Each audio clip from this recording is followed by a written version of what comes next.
So, and they won't stop because it's in their financial interest not to stop.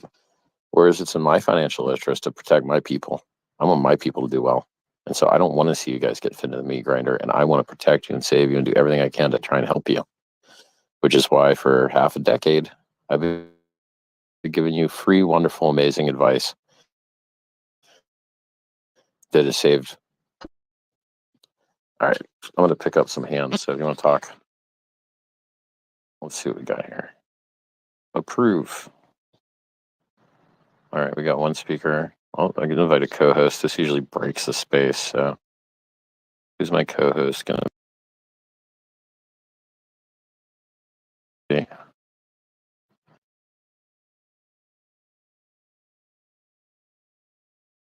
If you want, Richard, I can co-host if you want. I'm used to it. Okay. What was your username? Famous? Yeah. Okay. PH. I'll invite co-host Famous. Got it. Hope it works.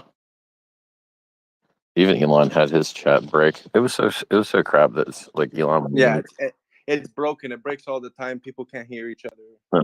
So like sometimes we're just gonna have to mute the room and tell people to come in and out because sometimes they might not hear each other. It's an expert in crypto. Doge to the moon. That's what he said. Literally one after the other. In reverse order though. He said Doge to the moon first, and then I'm not an expert in crypto second. You know, for a guy that's not an expert in crypto, maybe bro, you should listen to me. Okay, because you're wrong on a couple things. Cars, you're doing good. Rockets, you're doing good. Busting loads and checks, making babies, you're doing great, dude. But crypto, you're not doing great. Doge is always going to suck. It's not good tech. Stop. We have way better tech. Ethereum's way better tech. Pulsechain's way better tech. Hex is way better tech.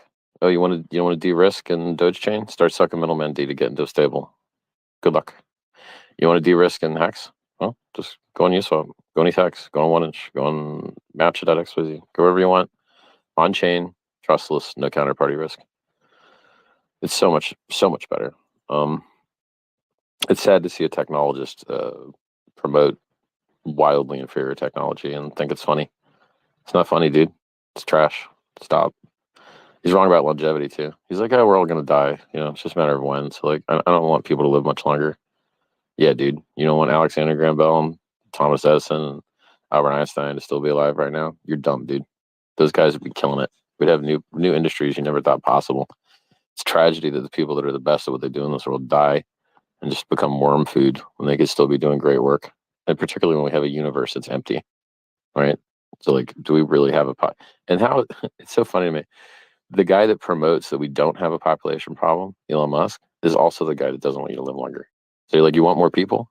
Hey, man, have them stop rotting and turning into crap people and then dying so quickly. Like, I don't know why people get this one so wrong. So he's wrong about longevity. He's wrong about crypto. He's okay in cars. He's okay in rockets. It's too bad I couldn't share those ideas with him because instead they started talking about everything that doesn't solve the FTX problem.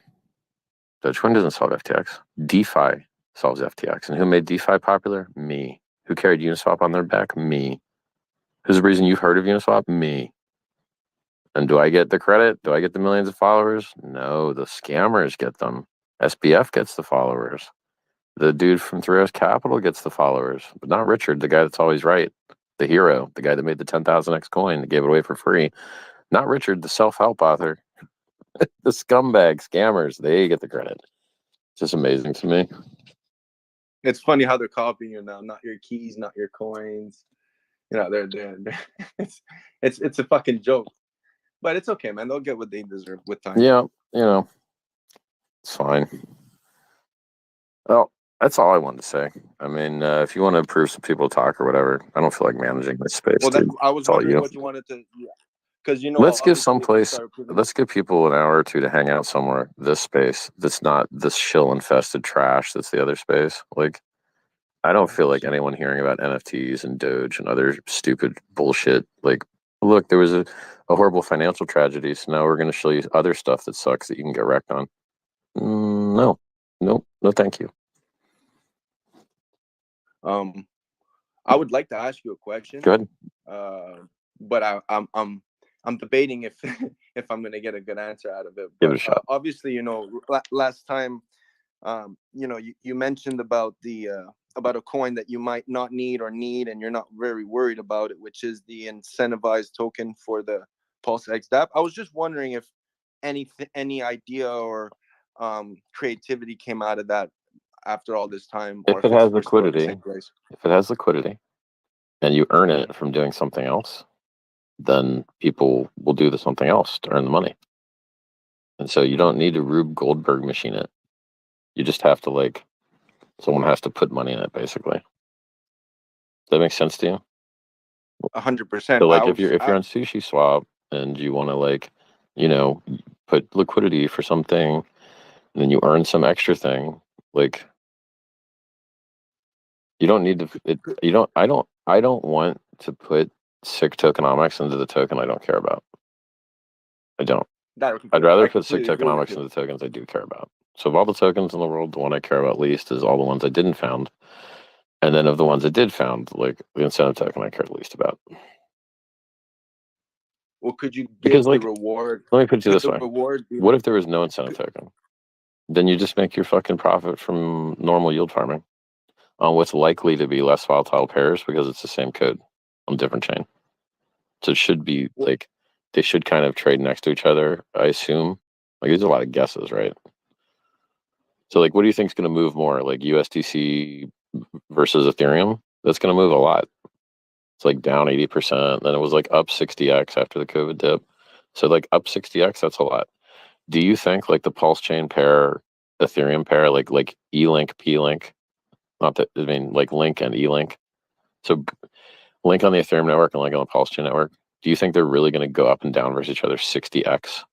We know Ethereum USDC will, but do you think E-Link and P-Link will? And I don't want to call it P-Link because we're just going to call it Link on the Pulsechain network. But I think there's going to be less volatility on the Ethereum Pulse pairs. No, obviously, there's so many pairs. I'm sure some will be absolutely crazy, but for big ones, the liquidity, it just seems to me it feels like they should kind of move with each other, and then you should have less impermanent loss. More like a stable pair, in theory. It's stable pairs, unless one fails, they should trade at parity, basically. And then all the fees you get are just basically, free money. But I warn people that it's not free money, because if one fails, and they can, the market will take all your good ones and give you all the bad ones. You'll be very sad because you've lost all your money. So, there's risk in yield farming. I don't want anyone to think that there's not.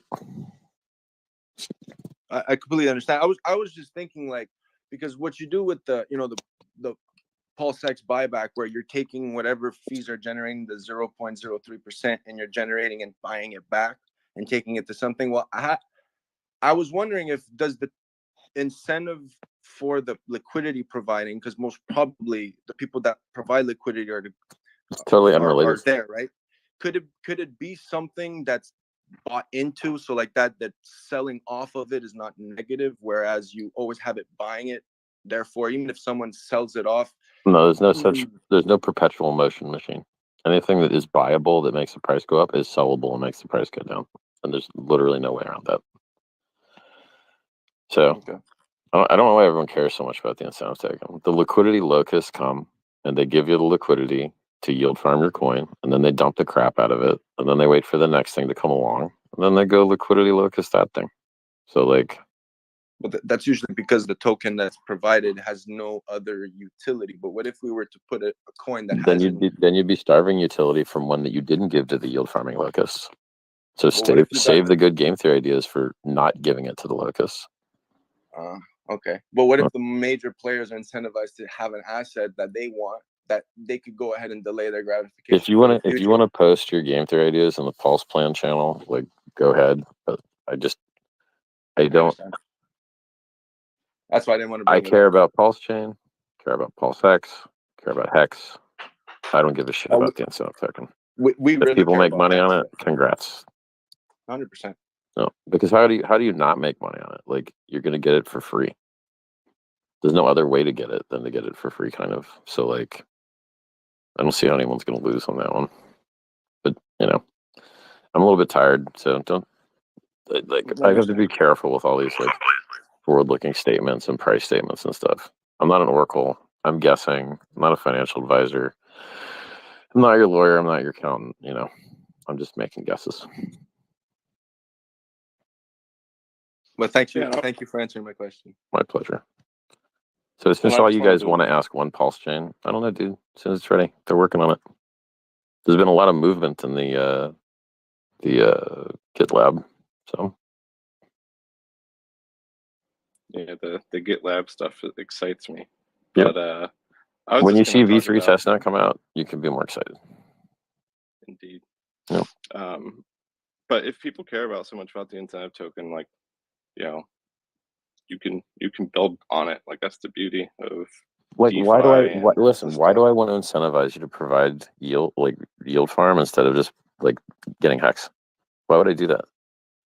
Like, yield farming never has as good returns as hex so far historically. So like, why would I break my balls to get you to do something inefficient? I think it's stupid. So like, you have to understand your ability to generate revenue by like putting tokens in different place in the Richard Hart invented ecosystem is like crazy. You could get hacks and lock it on the Ethereum chain. You can get hacks and lock it on the Pulse chain. You can get hacks and put it in the Hex USDC pair on Ethereum. You can get hacks and put it on the PulseX Bridged-in USDC pair on Pulse chain. You could put it.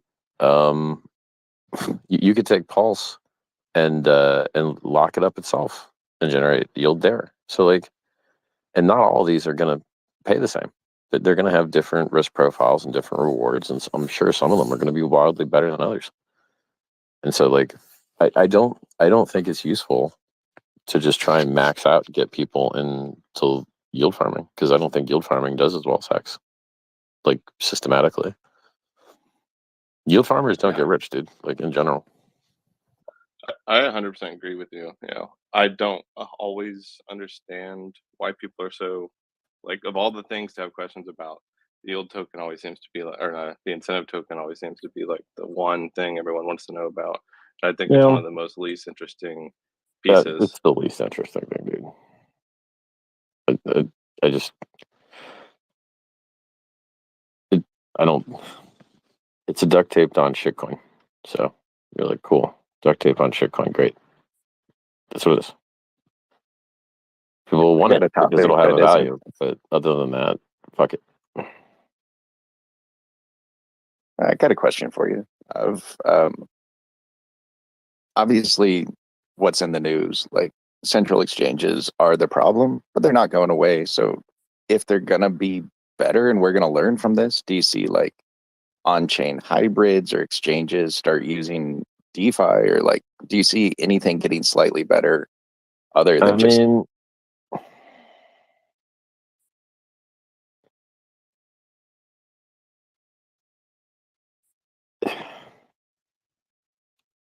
I don't know, dude.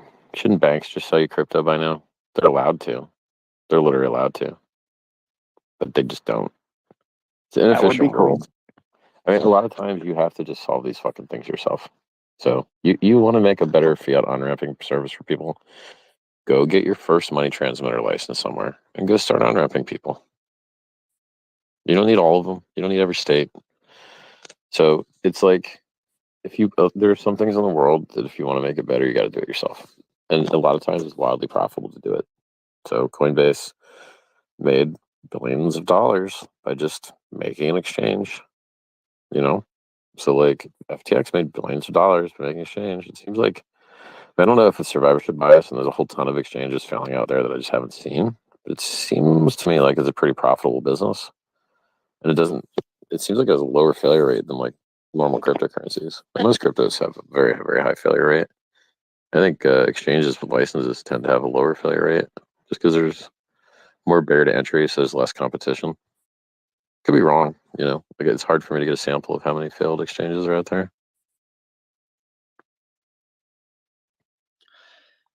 Hey, can I ask you a question? Sure. Hey, Richard, how you doing? Didn't you leave the community for promoting a shit coin or something? What happened with you, dude? Hell no, bro. Didn't you promote that coin that went fucking to zero every day? Just keeps going down every day. Which one? Zen? Didn't you promote the goes only down coin? Zen is great, bro. I've made crazy cool awesome learning experiences with really low USD valuation, and I did it safely, taught everyone how to do it, and it Right. was chill. But where'd the money come from?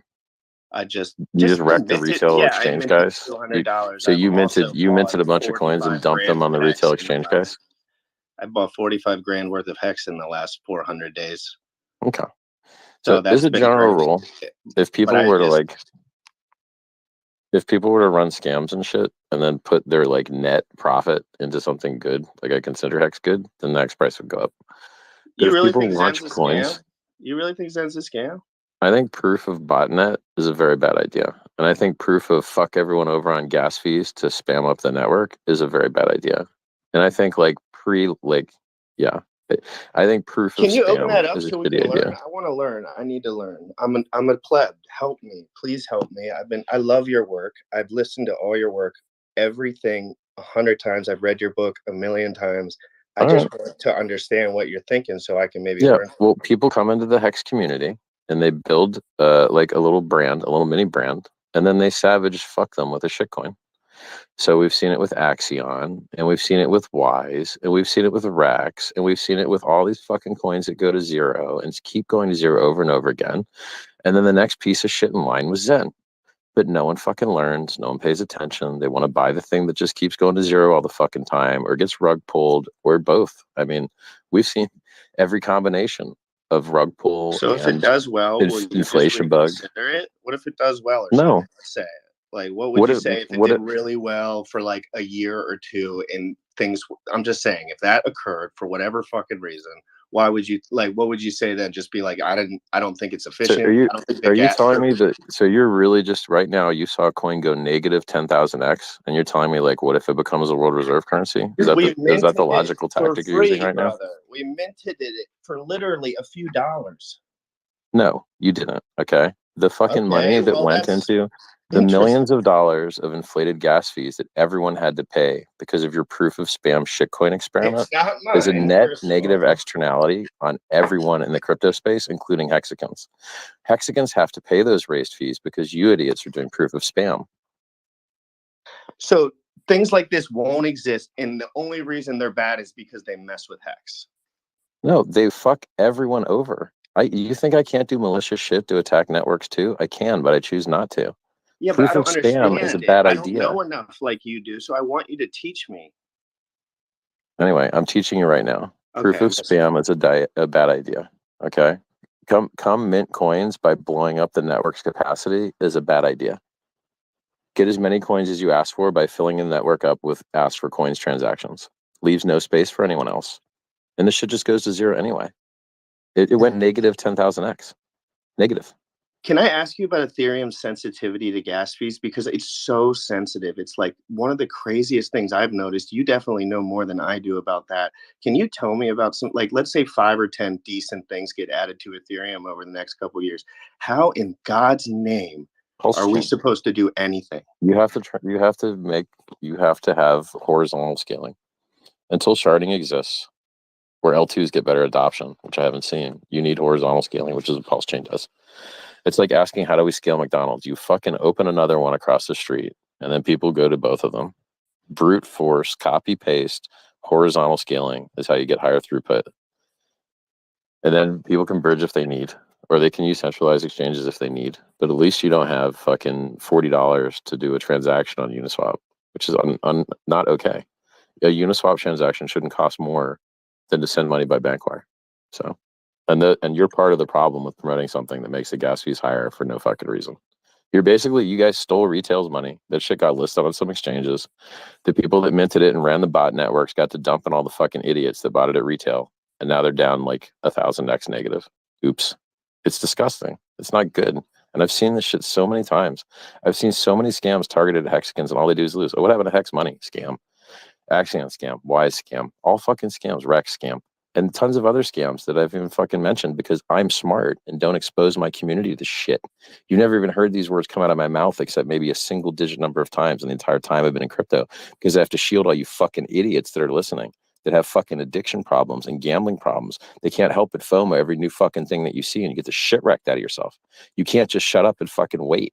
You can't delay gratification. You got addiction problems. I have But- hex stakes, zero addiction problems, and I'm absolutely emotionally fit. So I don't, and I see things that you do that are completely out of line in emotional fitness terminology and completely different from what your book stated.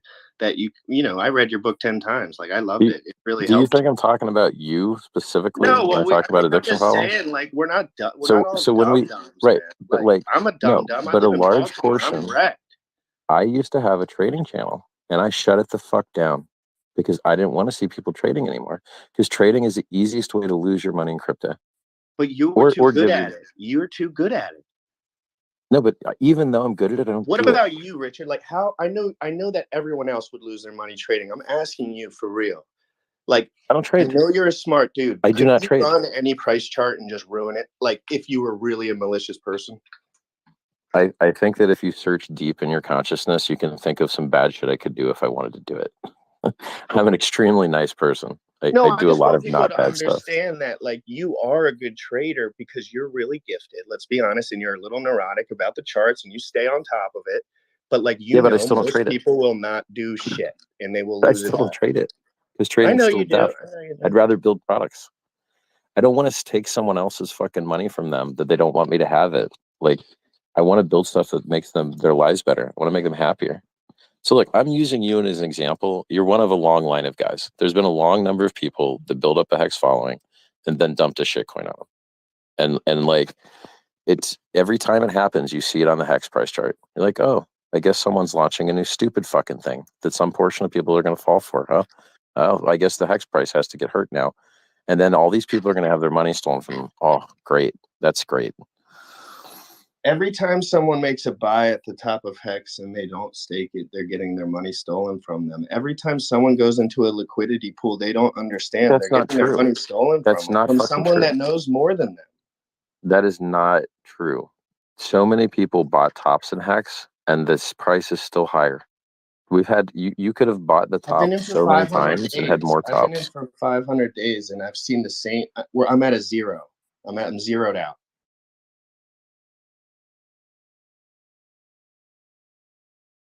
Every Bitcoin, day how I'm many like, years of right? How many days would you be zeroed out in Bitcoin? 6 years? 5 years? So you'd be down 1,600 days? but the liquidity is like 50 times, 100 times, 300 Oh, times. because you need a lot of liquidity, right?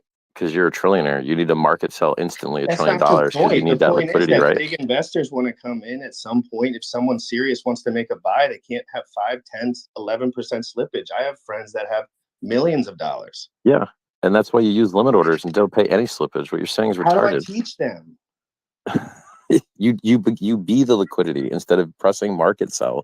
You press fucking limit I order. do liquidity You go providing. into- I've taught everyone about Uniswap V3 more than anyone on the Sure. internet over the last So you have 6 two months. options. You have two options for limit orders that aren't centralized exchanges. And I hate centralized exchanges. You can use a Uniswap V3 single-sided liquidity where you only put, like, let's say USDC on the bid and no hex on the ask. And after it gets filled, you pull it. If you don't pull it after it gets filled, it'll unfill if the price goes the other way. But you'll make fees both ways. And then your other option is to use matcha.xyz or 1inch.io. And they have a 0x network interface that allows you to use limit orders that way. So you can either use Uniswap V3 single-sided liquidity to do limit order and have no slippage at all and put as many millions of dollars as you want with no fucking slippage. How do I Or- teach them, Richard? I know this stuff. Well, dude, that's your job. I'm not in that. Is it It's your my space. job, bro? Like, Yeah.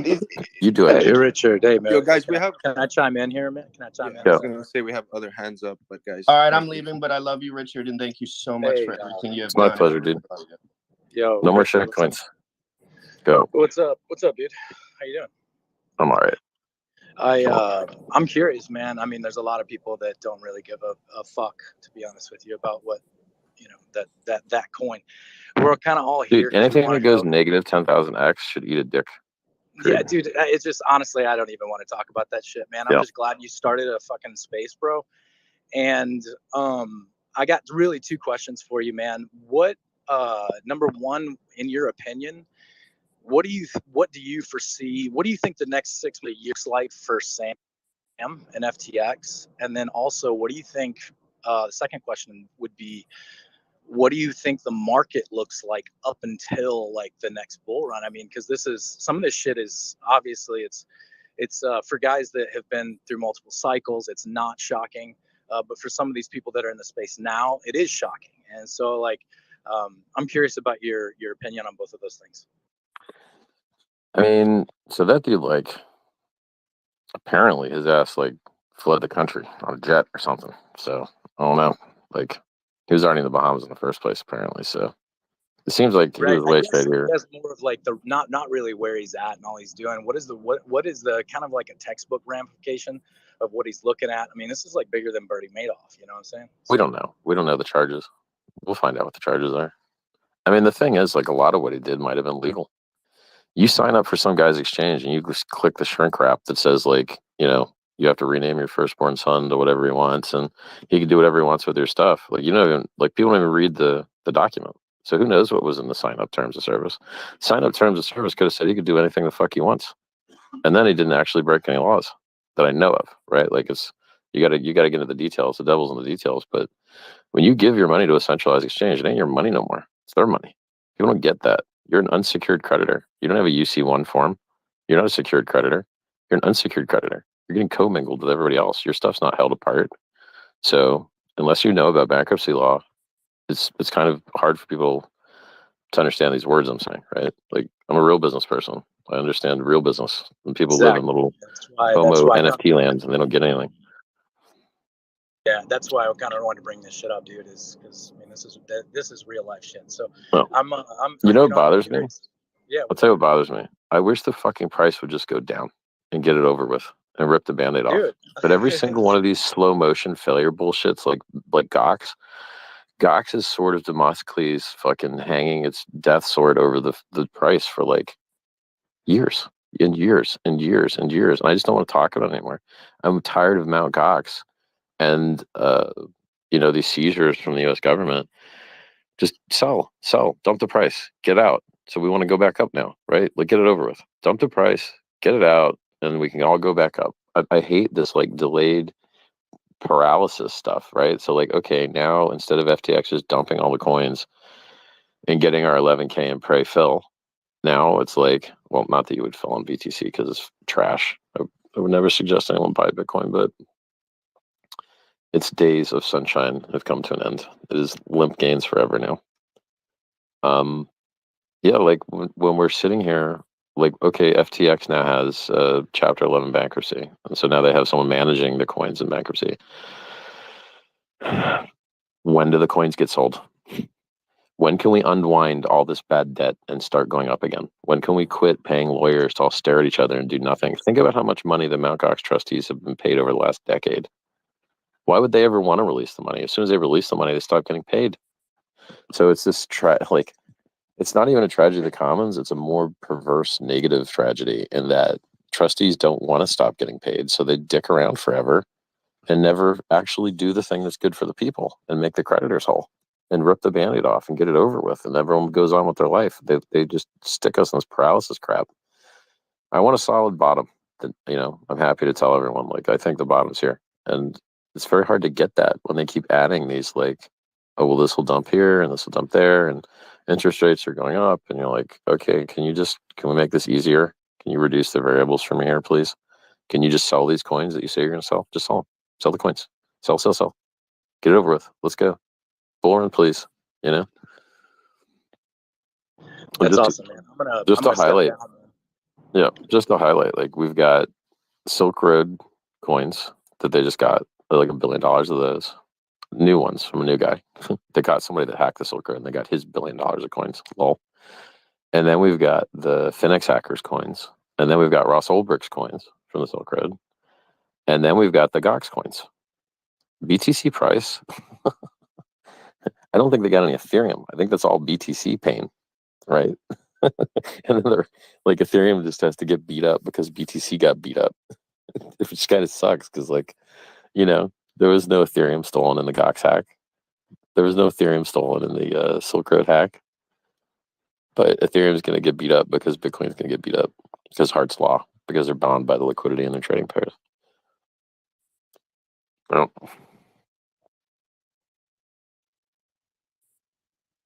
So, summary, not your keys, not your coins. I literally designed a product and gave it away for free that specifically addresses this problem and solves it. There's some, you're not going to be able to get out of volatility risk. That's not something you can make go away. And then you can buy and make the price up. Someone can sell and make the price go down. If you can't have more perfect flawless operation, and everything else is failing all around us. And at some point, you're like, hey guys, when are you going to buy the better thing? Stop buying stupid stuff. Buy the good thing. Any other questions? Hey Richard, I love you, man. Thank you for joining us. And yeah, it feels like every day you're being improved more and more, right? So thanks for all you do. My But pleasure. listen, thank you. So my question is this: so now we got everybody with crypto in their bios saying not your keys, not your crypto. But Good. inevitably in every conversation, what comes up is but is there a way for these? There's a class of people out there that want these regulated central exchanges to work, and they're trying to find a way to make them work. And what I'm realizing is that people fundamentally do not understand where the intrinsic value of crypto, or many other assets in fact, actually comes from. Like we were talking about that shit coin earlier. Well, guess what? That coin lost 4 times more was spent on fees for that coin than its total value locked. So Yep. what does that tell you? Negative externality, huge net loss. It inflates at infinity, so it's mathematically impossible for you to get any sort of gains from it ever, period, end of story. Another stupid coin comes and goes, victimizes the Hex community. Yay. And I think what would help is, instead of telling people how to put liquidity in and all this other complicated shit that someone who's doesn't understand that themselves really shouldn't be doing, how do we begin to convey this difference? Because here's what really happened with all these coins that people thought pumped. Like I remember when Hex was kind of making its uptrend, and there was coins that were just popping off 4x, 8x. I think people don't understand that those were all manipulated prices. Those coins never had that intrinsic value. That's why with one failure, and now you see this chain reaction happening, they're all going to fucking zero. They were all piggybacked off bad promises from each other. I think it's funny that like one coin went down negative 10,000x and Hex went down negative 20x. There's a big difference. Like, yeah, we're 20x back to all time high. Like, it's fucking it's not a 10,000x. It's a 20. And we've already done a 10,000. So I think 20 is pretty reasonable to do. And there's a big reason. There's a big difference with time frame. Like if that takes 6 months to do versus something that takes 6 hours, right? There's a big difference there. Is there anything that you could sort of tell us in terms of how crypto develops intrinsic value, and why some of these? Well, listen, are really, I mean, the answer is going to be very unexciting to you, but you have to put it into your head and stop seeing this narrative bullshit. It's because people buy and hold. That's the only thing the price chart cares about. It's the only thing the price cares about. Everything's a narrative meme. Buying and holding is the only thing the price cares about. Narrative memes are excuses people use to rationalize their buying and holding. So Bitcoin used to be peer-to-peer digital cash. Oops, never happened. But it still went up 690 million%. Then it was going to be programmable money. And then whenever programs didn't do anything. Oops, oh well. Can you have it wake you up in the morning? Nope. Can't even have it wake you up in the morning. Well, it doesn't sound very programmable.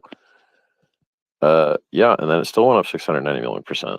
And then it was like Ethereum was gonna be DAOs. Nope, they all sucked. Oh, okay, then it was gonna be unstoppable money. And then they had the the network split that made Ethereum classic Ethereum. And you're like, well, kind of stopped for one half of that split. And you're just like, the narrative keeps changing. The only thing that matters is buying and holding. That's why Hex is so beautiful. It rewards you to do the only thing that the price chart cares about: buy and hold. The only like truly successful investment strategy for things that have product market fit: buying and holding. And so like all this other stuff, like you said, it's a lot of rehab application. It's a lot of, people fall for it, man. They're just like, oh, they're too big to fail. You're like, nope, they can fail very easily. Just need one guy with a gambling addiction and they'll fail right away. That's it. By the way, Richard, that was a single piece of advice I think that's helped me be the most successful and basically saved my ass 1,000 times over. That you buy and don't sell. And what I believe is happening with a lot of these quote unquote regulated exchanges is that they cast attention away from themselves.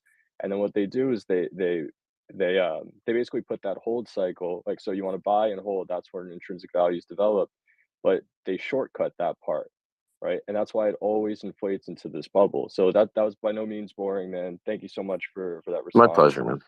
That's Yeah, a man. great question. Thank you. So I'm going to take one more question, and then I'm going to head off, and you guys can enjoy the free-for-all of not being shilled stuff that sucks in other rooms. Hey, Richard, what's going on, man? Thanks for opening up space. Pleasure. I think we all agree on one of the big aspects of being in crypto is, getting out of legacy finance, getting out of the legacy bank system as much as we can. And obviously we see, issues with that every day. Fast forwarding a little bit, let's try to get to the end game here a little bit. One day we're going to want to, buy a big house and buy some things and try to take some of this crypto money back into the real world per se. Have you thought about any way to, and I've been trying to figure this out a little bit, and I stumbled on a way to maybe do it, but staying in the crypto world, but being able to pay our bills and being able to not plug into the Visa MasterCard system and the legacy banking system, but like the end game and all this. Have you given that? I mean, it's so far away, it doesn't matter, dude. Like, you got to do so many other things before that. It's okay. Would you rather have a working crypto payments network or Mad Gains? I'd rather have Mad Gains. Okay. Oh, Mad Gains, 100%. Right. Like, it's like Visa works. Okay. People don't understand the value in Visa. Being able to charge back stuff is worth a lot. And if you buy stuff on crypto and you can't charge it back, the first time you get screwed, you're gonna be, wait a second. I wish I used my credit card. This sucks. I have no counterpart, I have no protection. And then you're like, okay, well, you know what? We'll use escrow. And then all those companies wanted the business. And so you don't have the option to use escrow. And so, like, let's say you wanted to buy a car at a distance with crypto. You wouldn't be able to. You would be terrified to send the crypto before the car arrived. And the guy would be sending the car before the crypto arrived. And so you need a middle party to, like, facilitate that transaction to make it work better. And that's what Visa, MasterCard, and American Express do. They let you complain and get your money back if someone sucks.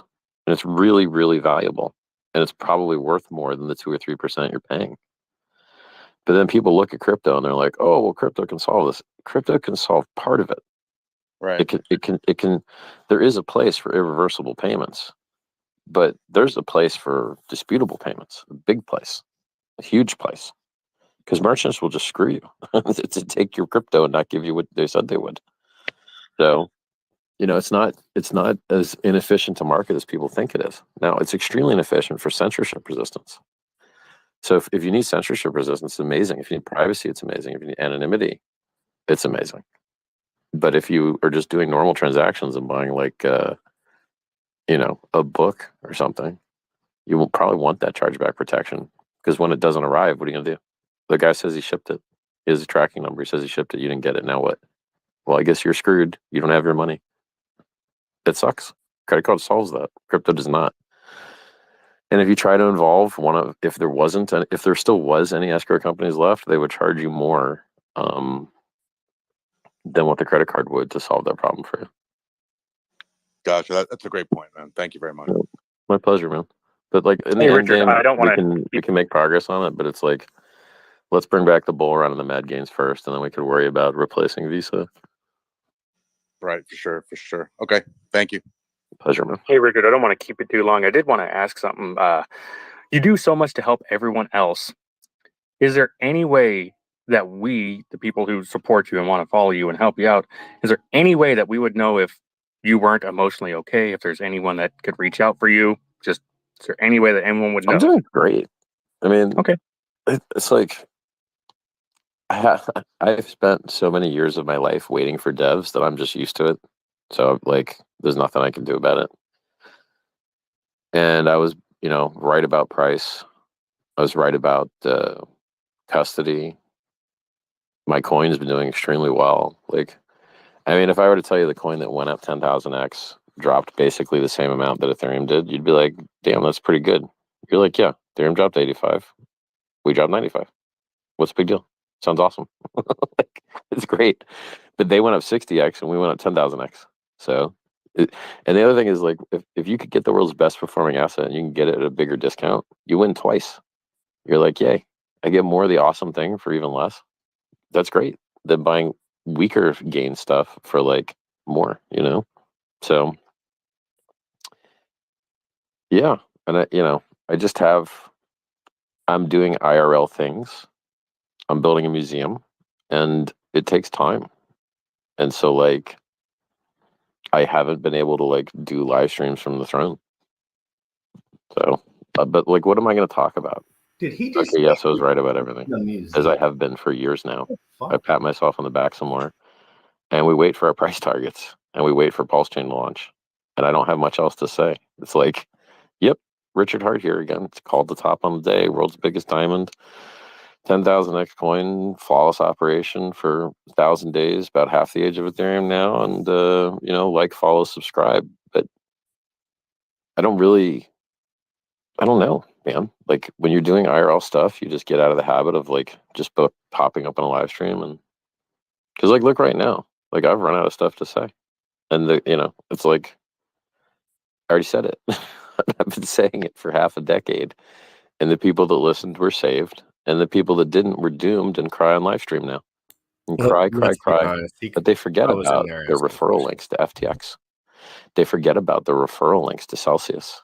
They forget about the referral links to BlockFi. They forget about all that sweet, juicy money they got by feeding you into a fucking meat grinder.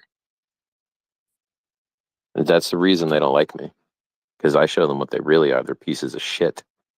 The crypto media, by and large, are pieces of shit that feed you into the meat grinder and then pretend that they're victims when you get ground up. Oh, we didn't know. We didn't know it would happen. It just happened to the 8 identical companies earlier. Oops. It's disgusting, dude. It's gross as shit. Hey, Richard. I think that the bear market was probably one of the best things that could have happened, because it did show the whole community in crypto how right you were for such a long time. So that's kind of like a silver lining with this bear market. So Yeah, I we put on appreciate that. like, I don't know, maybe 6,000 new followers, maybe something Yeah. like that. Yeah. Every bit And helps, dude. I can't save these people if they don't hear my words. I hear you, man. So I do have one question for you. We've got some people in this chat, and we've got people from the Ethereum side and maybe other places that are kind of not doing too well. What types of things would you like to see built as the founder of Pulsechain? What Ethereum's types of been things lit. would you like to see built on Pulsechain to Well, just here's the make funny it thing. well-rounded? Yeah. Here's the funny thing, right? I almost don't give a shit if anyone builds on Pulsechain, because why do I need that? We got all the tickers. We got all the trading. It's the same fucking code.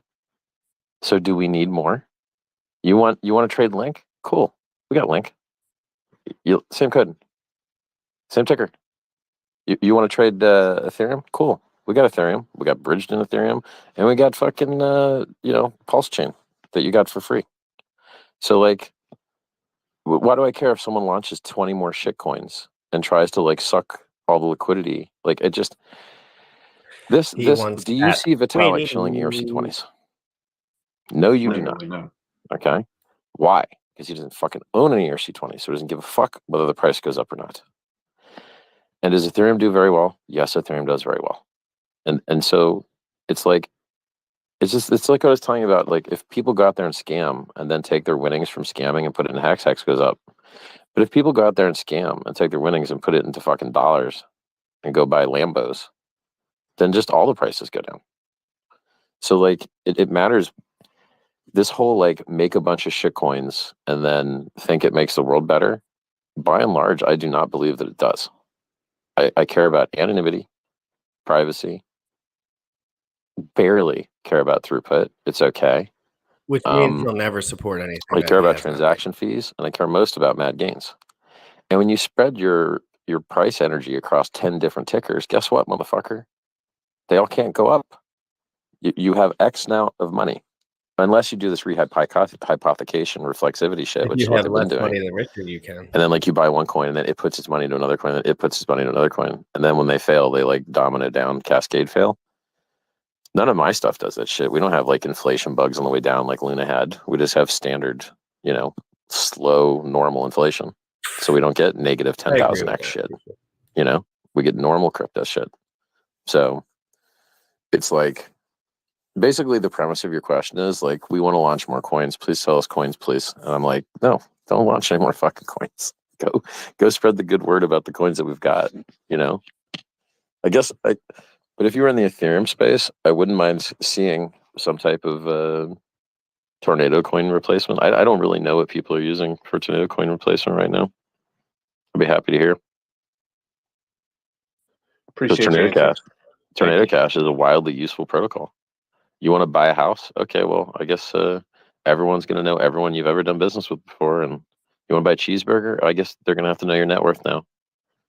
Oh, you want to pay an employee? I guess everyone's going to know how much money you have and what all the other employees get paid. It's not okay. Like you can't have capitalism without privacy, and you can't have privacy without mixing and public blockchains.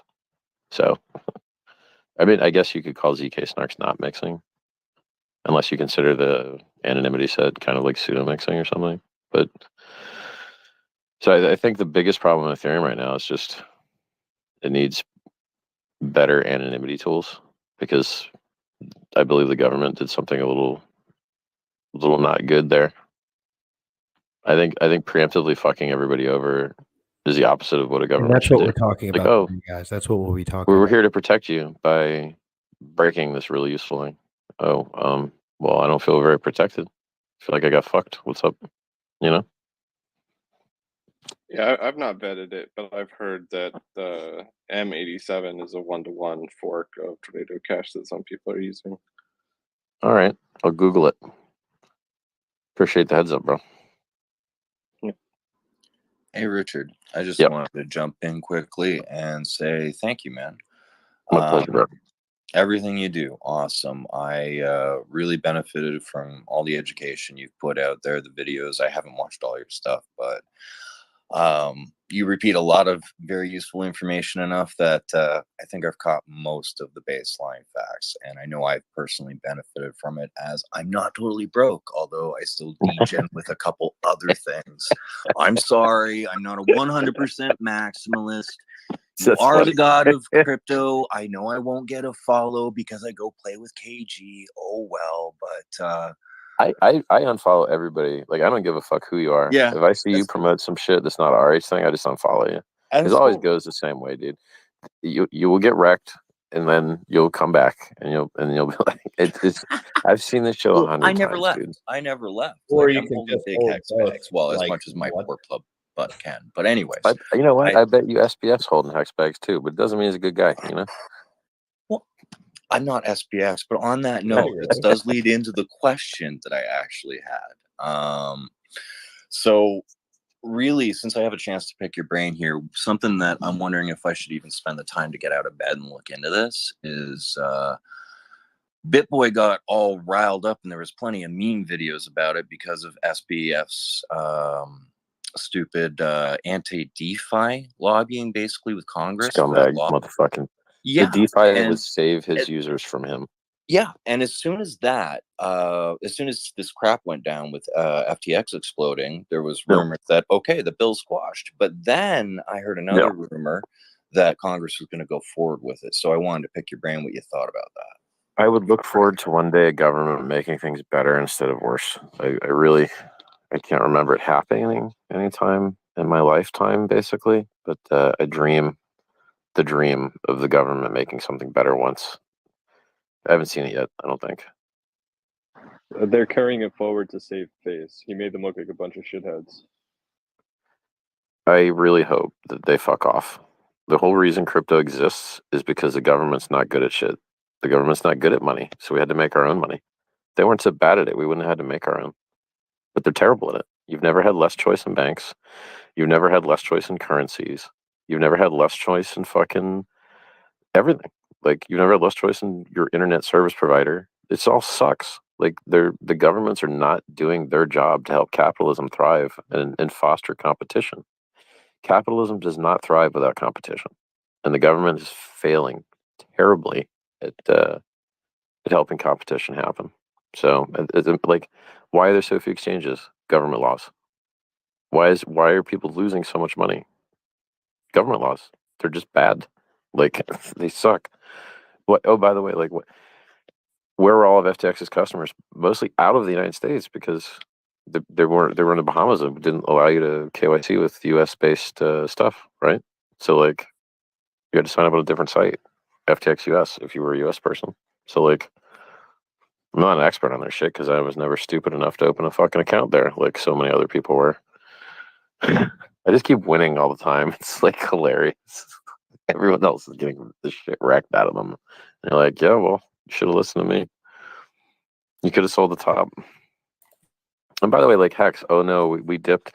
Ethereum dipped 85, we dipped 95, but Arch has been paying 40% yield the whole time on average. You're like, oh, well, I guess that canceled out a lot of dip, didn't it? Yeah, sure did. People don't like pay attention, you know?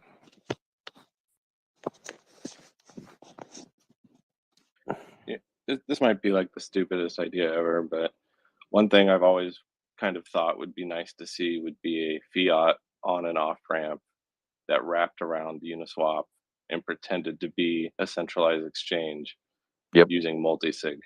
I think it's a great idea. I think it's a fabulous idea. And if I were to make an exchange, it would probably look just like that. So I too have had that thought. Because you're like, oh, well, you don't need to license some private labeled trade engine when you can just use Uniswap. It's just there, you know? So like, but I mean, gas fees, dude, you know? That's the problem with that one. This was a better idea back when gas was like pennies instead of $50. I don't know what it is right now. Maybe it's $20 And to do there's a Uniswap. reason So he I don't know. won't support Zen I did because he doesn't want the ballpark gas it. price to go up. But you're thinking along the right lines. You know, minimize attack surface, use tried and true, audited software, minimize counterparty risk. Like, it's definitely along the right lines. Maybe Pulsechain. With lower fees on Pulsechain, you could like do that business idea a lot easier, and you wouldn't fail to like the gas fee problem. Not until we have enough users to drive gas fees up. Yeah, the gas fees is the complicated thing. The only idea I ever had on solving that would definitely be use Pulsechain, and maybe you have some subpar I mean, staking the system. trick to this is one of you guys needs to start fiat on ramping someone in a single state and see what happens. You know, get your license, do it, hope it scales. You can make a lot of money on it. People would pay, a large number of percent. I mean, the ATMs, they pay 10%. So if you're charging less than 10, they'd probably be happy to deal with you, my guess. We need fiat on ramps. We need them. I mean, like, otherwise they're just going to send their money to someone that doesn't do it as well. Like, a lot of people send money to FTX, right? You could have been part of that solution because they sent their money to you and cashed out and already got their actual crypto. Then they didn't have any more risk and they got what they wanted instead of leaving it there and getting tempted to margin trade it.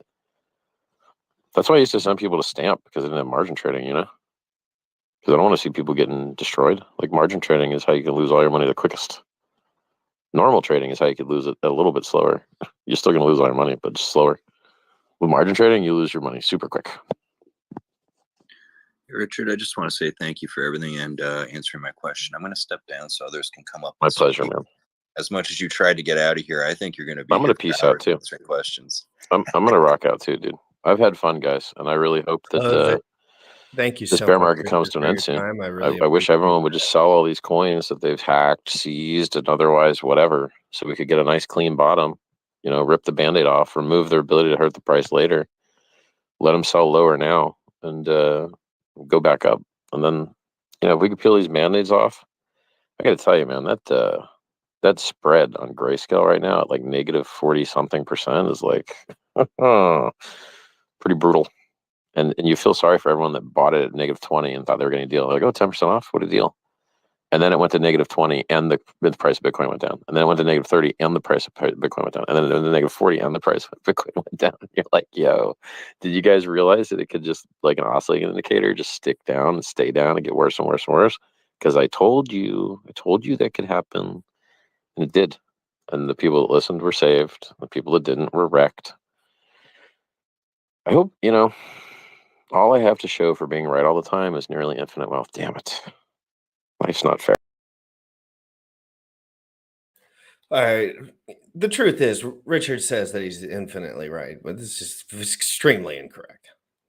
And I'm not saying he's not right a good majority of the time, but I mean, guys, like, there's a lot of things that he's wrong about. He generally highlights the good parts, and that's what I would do if I was him as well. And I really appreciate all Richard has done for the crypto community, especially at this time. I'm going to do my monologue right now, and then we're going to do the Crypto in the Morning song, and then Sam's going to jump on. So, guys, we saw that was just kind of impromptu, right? And there's a couple, maybe a minute on though, but he's leaving. People are messaging me asking if I'm okay in some sort of way, and frankly, I have zero feelings about that interaction other than Richard won't talk about anything that enhances gas fees a lot, because that would make sense, because fees are already out of control, and if they get worse, it could be more bad for anything on Ethereum other than Ethereum. So interesting.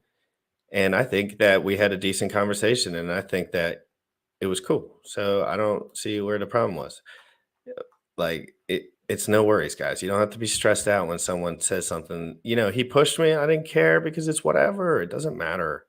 It's the internet, guys. It's all free and fun and chill, and the government's got us all by the balls anyway. Crypto in the Morning. We're going to be talking about the SEC. We're going to be talking about regulation. We're going to be talking about Gary Gensler. We're going to be talking about Kevin O-Leary, MIT. There's connections all over the place. And this is one of Sam Stolt's specialties, not necessarily this exact one, but he's been covering these kind of things just since he's been breathing conscious. Like, he's a human truth seeker. So I think all the information that I'm going to bring up, he's just going to have a lot to say about it, I think. But who knows? Maybe he's in a bad mood. We don't haven't talked to him yet. So that was amazing. I got on there with Richard, hit the like, hit the subscribe, retweet. That was fun. Wow, what a cool little morning situation. Right back to business, guys. You already know what time it is. Crypto in the morning. Crypto in the morning. Crypto in the morning. Waiting on phone. Crypto in the morning. Crypto in the morning. Crypto in the morning. Crypto in the morning. Crypto in the morning. Waiting on phone. Crypto in the morning. Crypto in the morning.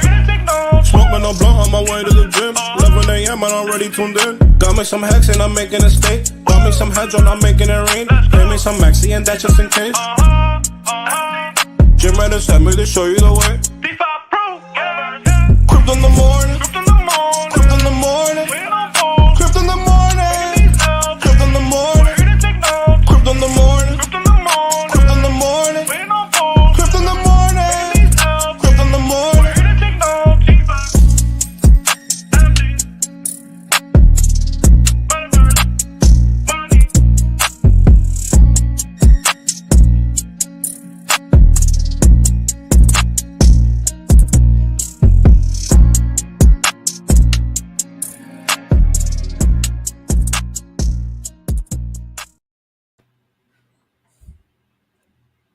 What up?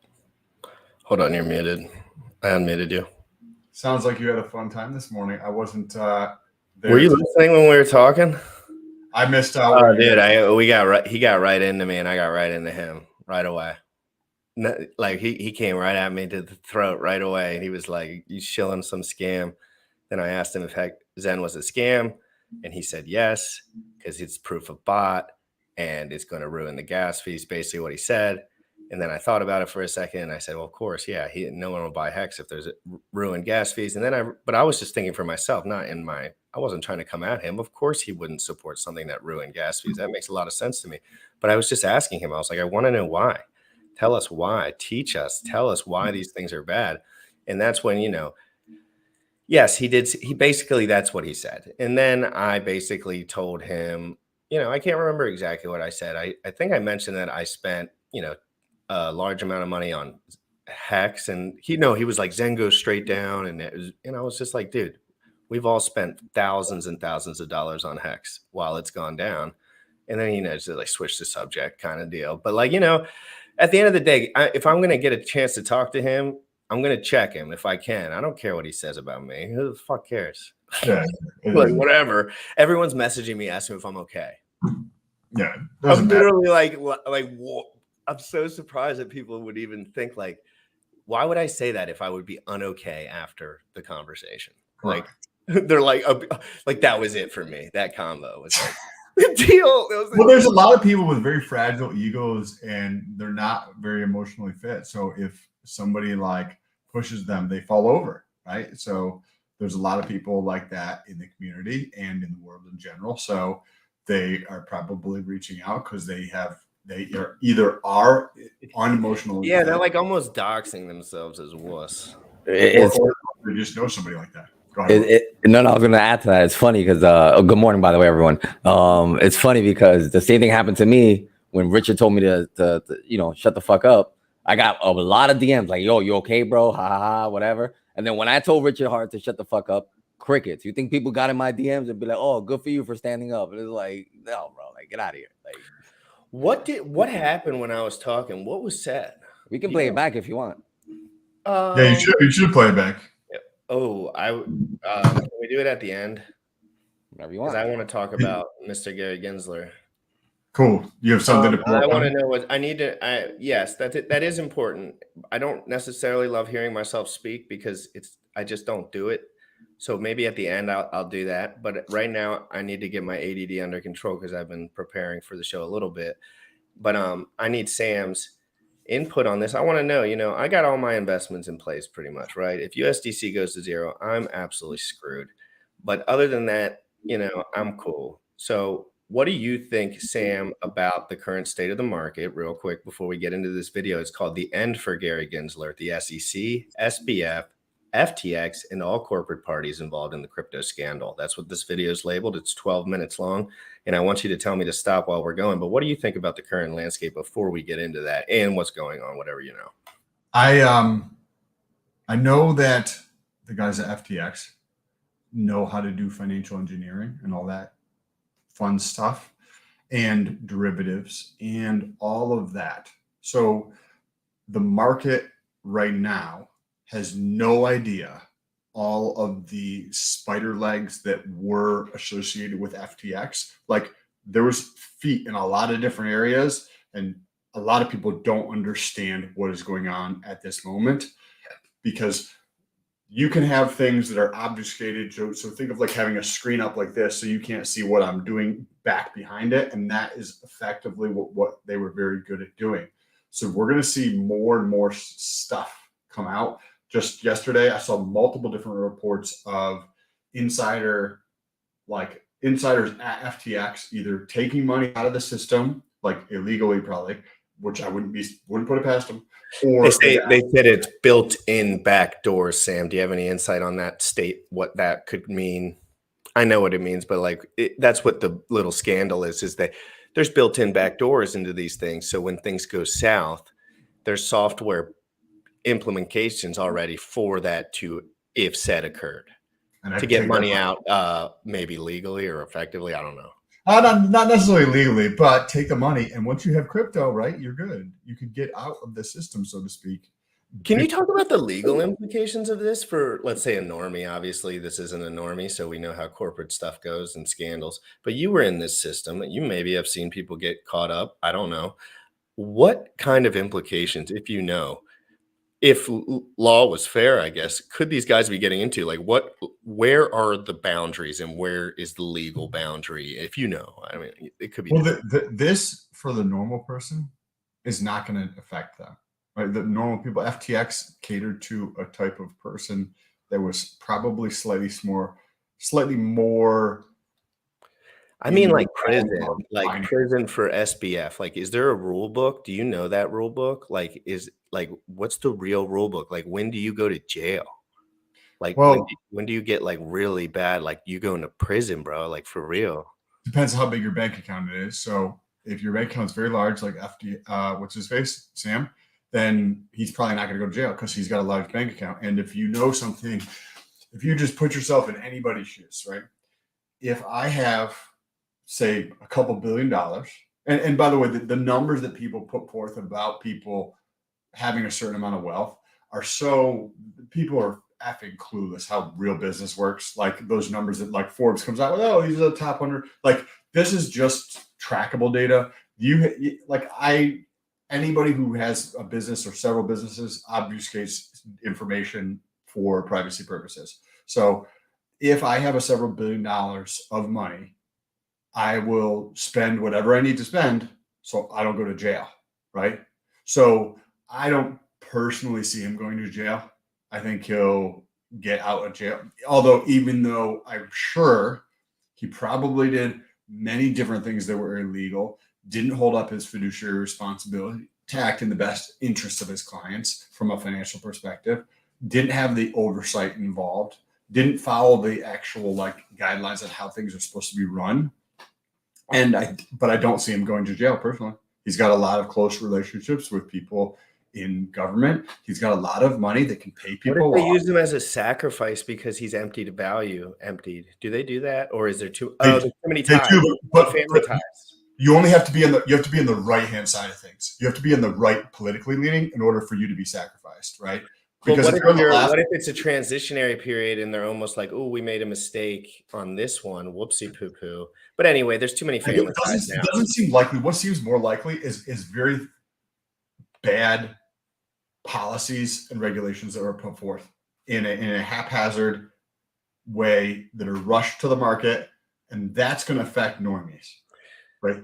That reason, if everything except for say maybe BTC is considered a security, and then there's all this regulatory garbage around KYC or trying to move any crypto here in the United States, it will cripple the development of crypto in the United States, and it would give me more of an incentive to leave the country sooner, right? But that's the biggest piece that I see this potentially taking place is like really, really bad. Like Sarbanes-Oxley, which came out after 2008, garbage piece of legislation, right? Complete trash piece of legislation.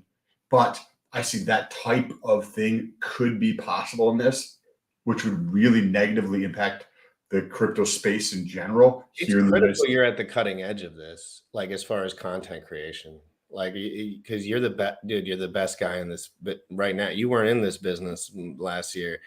You're the best guy in this business for legal documentation breakdown. I'm sorry. I mean, maybe not the best, but the one who streams the most and is probably the best, because they don't know how much experience you have with these concepts. That's why I get so excited to talk to you about these concepts. And I want you to emphasize things to me and the crowd as we go in this video. We're going to let this video play through. It's the end for Gary Gensler, the SEC. And I got a couple more videos on this. Kevin O-Leary is deeply involved in this. And Kevin O-Leary is one of the biggest fools in crypto. I'm not saying in legacy, in crypto. He is a fool in crypto. But I'm not saying he doesn't do backdoor deals and make some money. I ain't saying that for sure. But seriously, he keeps getting wrecked by these guys, and I think he's had enough. But he's rich as shit. That's another thing that Kevin O'Leary is like in the VC realm, right? So he knows those types of things. He knows how the VC shit works, but he trusts these guys. He trusts SBF, I bet. He trusts FTX. There's a piece in here where he says FTX is the safe haven for your money. Verbatim. Seriously, wow. Verbatim, I watched it. It's all over the internet. So but verbatim, he was in one conversation. He's like, FTX is a little mini safe haven or something like that for your money. Trust me, or whatever he says at the time. But this is all deep. Sam, it gets deep. It gets into MIT and who's professors of everyone's. What if centralized exchanges were made illegal for crypto and you had to be in DeFi? What if you actually had some legislation that said, hey, centralized exchanges, you're not allowed to keep your money in centralized exchanges. That's illegal. You have to have it on a self-custodial wallet. and you can only keep it there for 24 hours. You're not allowed to keep it there for more than 24 hours. It has to go into a self-conduct. All right, open that up for one more second. Saying, like, let's say you're a user and you're using it in the world that you're kind of mentioning. How would it look for a user? And how do you think maybe it could potentially look if everything was really awesome and cool? Well, where do all these problems stem from? Trusting a third party, right? So you're going to trust a third party. Well, what if we put legislation in place that like minimized that or made it very cumbersome to trust a third party? So say a centralized exchange or like Celsius or 3 Hours Capital or Amida, like to do things like that, it was very, very cumbersome to do something like that where the law actually encouraged people to do the right thing. Now, we all understand like that's never going to happen because the government doesn't give a F about the people, right? They're just trying to help themselves. They're trying to help their friends, all of that. So we understand this is not in the realm of possibility, but if centralized exchanges were made illegal or the time you could have capital on there was made illegal so that you had to have self-custody, and then they push people to things like Uniswap or Sushi, whatever DEXs were available out there, maybe not any individual one, but like push people into the education space of that. Like if that's how school taught people, like you couldn't have it there. I think something like that would be tremendous, not only for the development of the entire space, but from a risk reduction standpoint. I know this girl who at the gym who had money at FTX. I haven't seen her, but she said she had money at FTX. And I told her 4 or 5 months Tom Brady and Giselle just gotten a big divorce. And I'm not saying, I'm just speculating here for drama's sake. But speculating, she made much more money than he did. And that was all published and everyone knew that. And Tom Brady is one of the most successful men on the planet. So that's a big number, clearly, that she was making with Victoria's Secret and all of these certain things that she was doing at the time. Obviously, I don't know much about it. But that he got 100% invested in FTX. What if he leveraged? What if he lost all her shit? What if she had probably are now and he's been playing like absolute trash? But I mean, he is 45, so let's give him a fucking break. Like, dude's been crushing it nonstop forever. But I'm under the impression that yes, Brady probably knows nothing about investing because he's a full-time quarterback. You can only imagine he's doing quarterbacking. But Steph Curry also, I believe, had money on FTX. Oh my God, Steph, the nicest guy in the world. Oh, he got Tom Brady seems like a very nice dude. Steph Curry, I don't follow sports at all. They're both like naive, too good at their own jobs. Like, you know, those guys that are too good at their own jobs to like make sure their lawn guy's doing good. You know, like they'll never check. Like, even if he doesn't hit the hedges good, like the guy will never check. But then some guys will always check. Even it's not about money. It's just about, I think those guys are way too good at their job to them. Hyper-focused neuroticism, almost like they can't, how could they possibly focus on the landscape of DeFi? It's just, we do this every day. They play golf a lot too. So don't forget that. They're not like full-time like computer guys. And so I think that's important to remember as we go forward. Sam, there's a real quick breakdown. I forgot that some people are new. I always forget, like new-ish to the point where they should get an explainer on like what's going on. And I think I found the perfect one. This is from Nobody Special. This is his Twitter name. He does a 99-second everything you need to know about Sam Bankman-Fried in 99 seconds. We love those kind of videos. I mean, that's the cream of the. This dude his props because I love his page. So Nobody Special Finance. That's a beautiful name, by the way. Just a funny, cool, like awesome for a brand. And then look, I could talk about FTX collapse for hours, but there's no time. So let's watch. Guy. He even bought in a. Hold on. Is this in the beginning? The most generous man in the West. We're gonna get into this. All right, we're gonna play this right now. This is Sam Bankman-Fried. People call him FBF of FTX. He also controlled the crypto hedge fund called Alameda Research, but that's all gone now. He wants you to think he's this sweet guy. He even bought in a famous. You told him the most generous man in the world. Yep, that happened. Truth is, Sam Bankman-Fried is a liar and a crook. His personal crypto FTX token was basically a Ponzi scheme hidden below layers of Moonbro jargon. Even when on Bloomberg podcast and that had collateral to borrow billions of real dollars that he couldn't pay back. He then used those real dollars to build an empire out of dying companies like Voyager and BlockFi. This led Jim Cramer to call him the new JP Morgan. That's weird. It's not like Jim Cramer to promote a billionaire con artist. SBF sold people cryptos like Bitcoin, or so they thought. What they really bought from SBF was an IOU. But as long as everyone didn't cash in their IOU at the same time, the scheme worked. Until it didn't. This other a-hole who hates SBF came along and engineered a bank run with some passive-aggressive tweets. It worked. SBF didn't have enough money to repay everyone at once, and now his customers have lost everything. He'll be happy to know that this is exactly how every bank in the world operates. So where did all the money go? He misappropriated first, trying to save his failing hedge fund. Whoops. He spent $21 million on Super Bowl commercials, $5 million for the big guy, $40 million. I wonder what. I want to see what the felony exactly was for. I mean, what the felony charge could be for on that part. Exactly how every bank in the world operates. Where did all the money go? He misappropriated $4 billion trying to save his failing hedge fund. Whoops, that's a felony. He spent $21 million on Super Bowl commercials, $5 million for the big guy, $40 million in campaign donations. I wonder what he wanted in return. And everyone was running at this story and exactly why we need to regulate crypto. Remember that SBF stole billions. That's already a crime, and he spent a lot of it on bribing politicians. Also a crime in order to create a crypto monopoly for himself. Government regulations don't protect the customers. They protect the crooks. That's exactly what SBF was trying to do.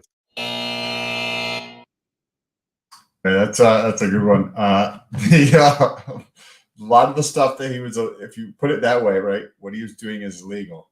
And then he's using the. You wanna just comment on that for one quick second? If he's you don't, using you know, the illegally got funds, right, or the breaking the law to pay the people who make the law to change the law in his favor. Like if you can't comprehend what is going on right now, you're gonna be broke forever. You're gonna be like a bozo forever. Like you got to understand this is how the system works. That.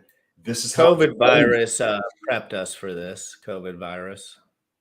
This same exact thing with COVID, right? Whatever it's called when you can kind of get out of it. Yep. This is kind of funny. This is I read the autobiography of John D. Rockefeller recently, and he was talking that basically that presents the same exact thing, right? They were using the same exact. They were doing things that were illegal or blatantly illegal today to get pricing power is my shit cutting out? Yeah, you cut off a little bit. Getting pricing so that pricing capacity in the market to charge for their oil. And then they would use that oil to bribe the government to change the rules in their favor. Sam Bankman is just the same type of thing. These type of players have been doing this over and over and over again. And it happens not just in the United States. This happens in every country around the world. Right? Governments don't work for the people. They work for themselves. You wanted to get into another video here, I believe, around Gary Gensler. Yeah, I would rather Bullish pull this up. It's this video, but I just dropped it in the chat, Bullish. Yeah, your audio lately on these videos is. I know my computer. We got to get him a new computer. I know, after today, I'm actually going to think about that today. You know, SPF rugged, blah blah blah blah blah. I'm going to fix it. I'm going to do it. I'm going to promise. I'm pulling up the video now. Do it really quick. I'm sorry. I am going to fix that. That's one of my top priorities. It's a joke. I'm a joke. Crypto in the morning, baby. Just kidding. It's the best show in the world, and it's the best. Guys, hey, real quick before he pulls that up, please smash the like and hit the subscribe button. We're live every single day at 11 a.m. Eastern. We just did a Twitter space kind of review with Richard Hart. I went on there. I asked him a few questions. I thought it was fantastic. I'm going to, Sam, can I post that clip to your channel as well? Yeah. Or whoever, however we do that, I'm going to clip that out at some point and post that on the channels. I'm going to listen to it by myself, but I don't want to listen to it on the show because I put enough emotional energy into when I have time to speak with somebody, and it just I just don't want to go back. Like I put in everything I had in that conversation. You know, it meant a lot to me because I asked the hardest questions I could possibly think of in the moment. And, he did try to get at me a little bit, which I love. Come on, let's be real. That's all good. So what's this video we're about to watch? It's basically more of this. breaking news, Bankman-Fried. This kind of gets into a little bit the inners. We're trying to get inward to the politics here, some of the names. I want people to be familiar with these people. I want people, this should be the biggest news in crypto. This should be all over everyone's TV. I need people to know these guys are scumbags, and I will move forward trying to let people know exactly who, whether I do a big job or a little job of doing that. I'm on that team, and I will stand for that team. I'm not on Hex, Zen, ETH, BTC. I'm on the team of not getting scammed by corrupt, horrible, disgusting human beings. All right, let's get it. Wow, YouTube. This is some of the deepest stuff that I've seen. So this has to do with FTX, Sam Bankman-Fried, and the CEO or COO manager, Caroline Ellison of FTX/Alameda Research, and how she is related to SBF, how SBF is related to her dad was a teacher at MIT, where guess who went to school? Sam Bankman-Fried. So check out this news article from MIT. MIT economist, hard math books inspire young students.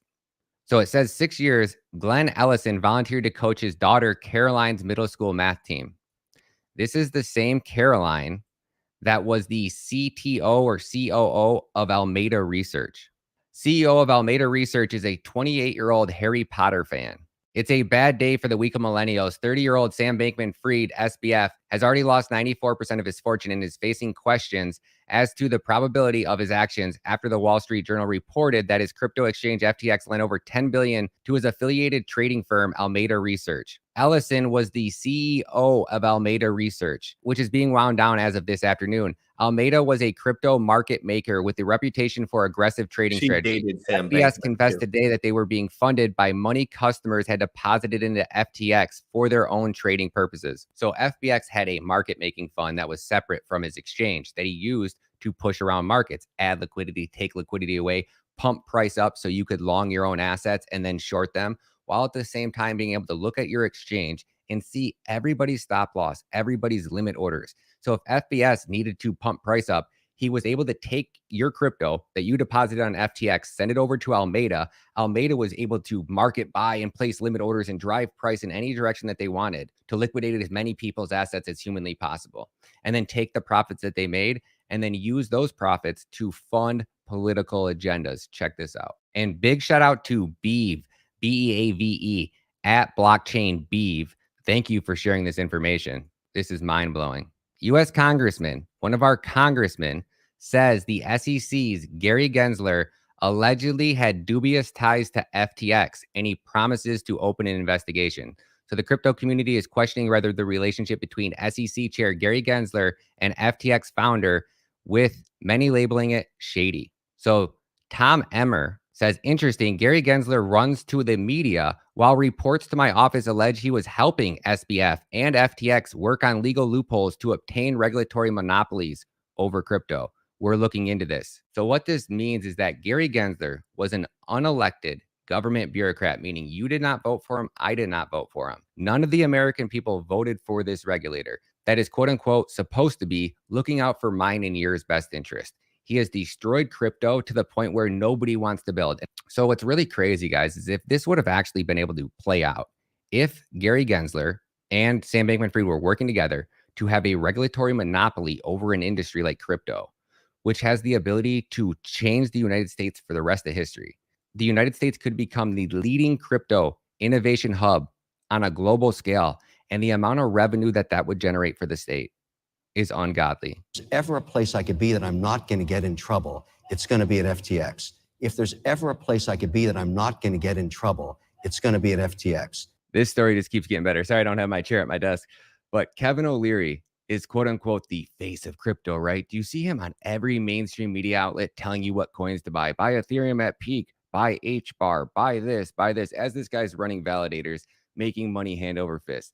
This is him telling you that FTX is the one place you can trust. If there's one place I feel safe with my crypto, it's FTX, right? He's part of this whole media ring, but that pushes the narrative in whatever direction that they want.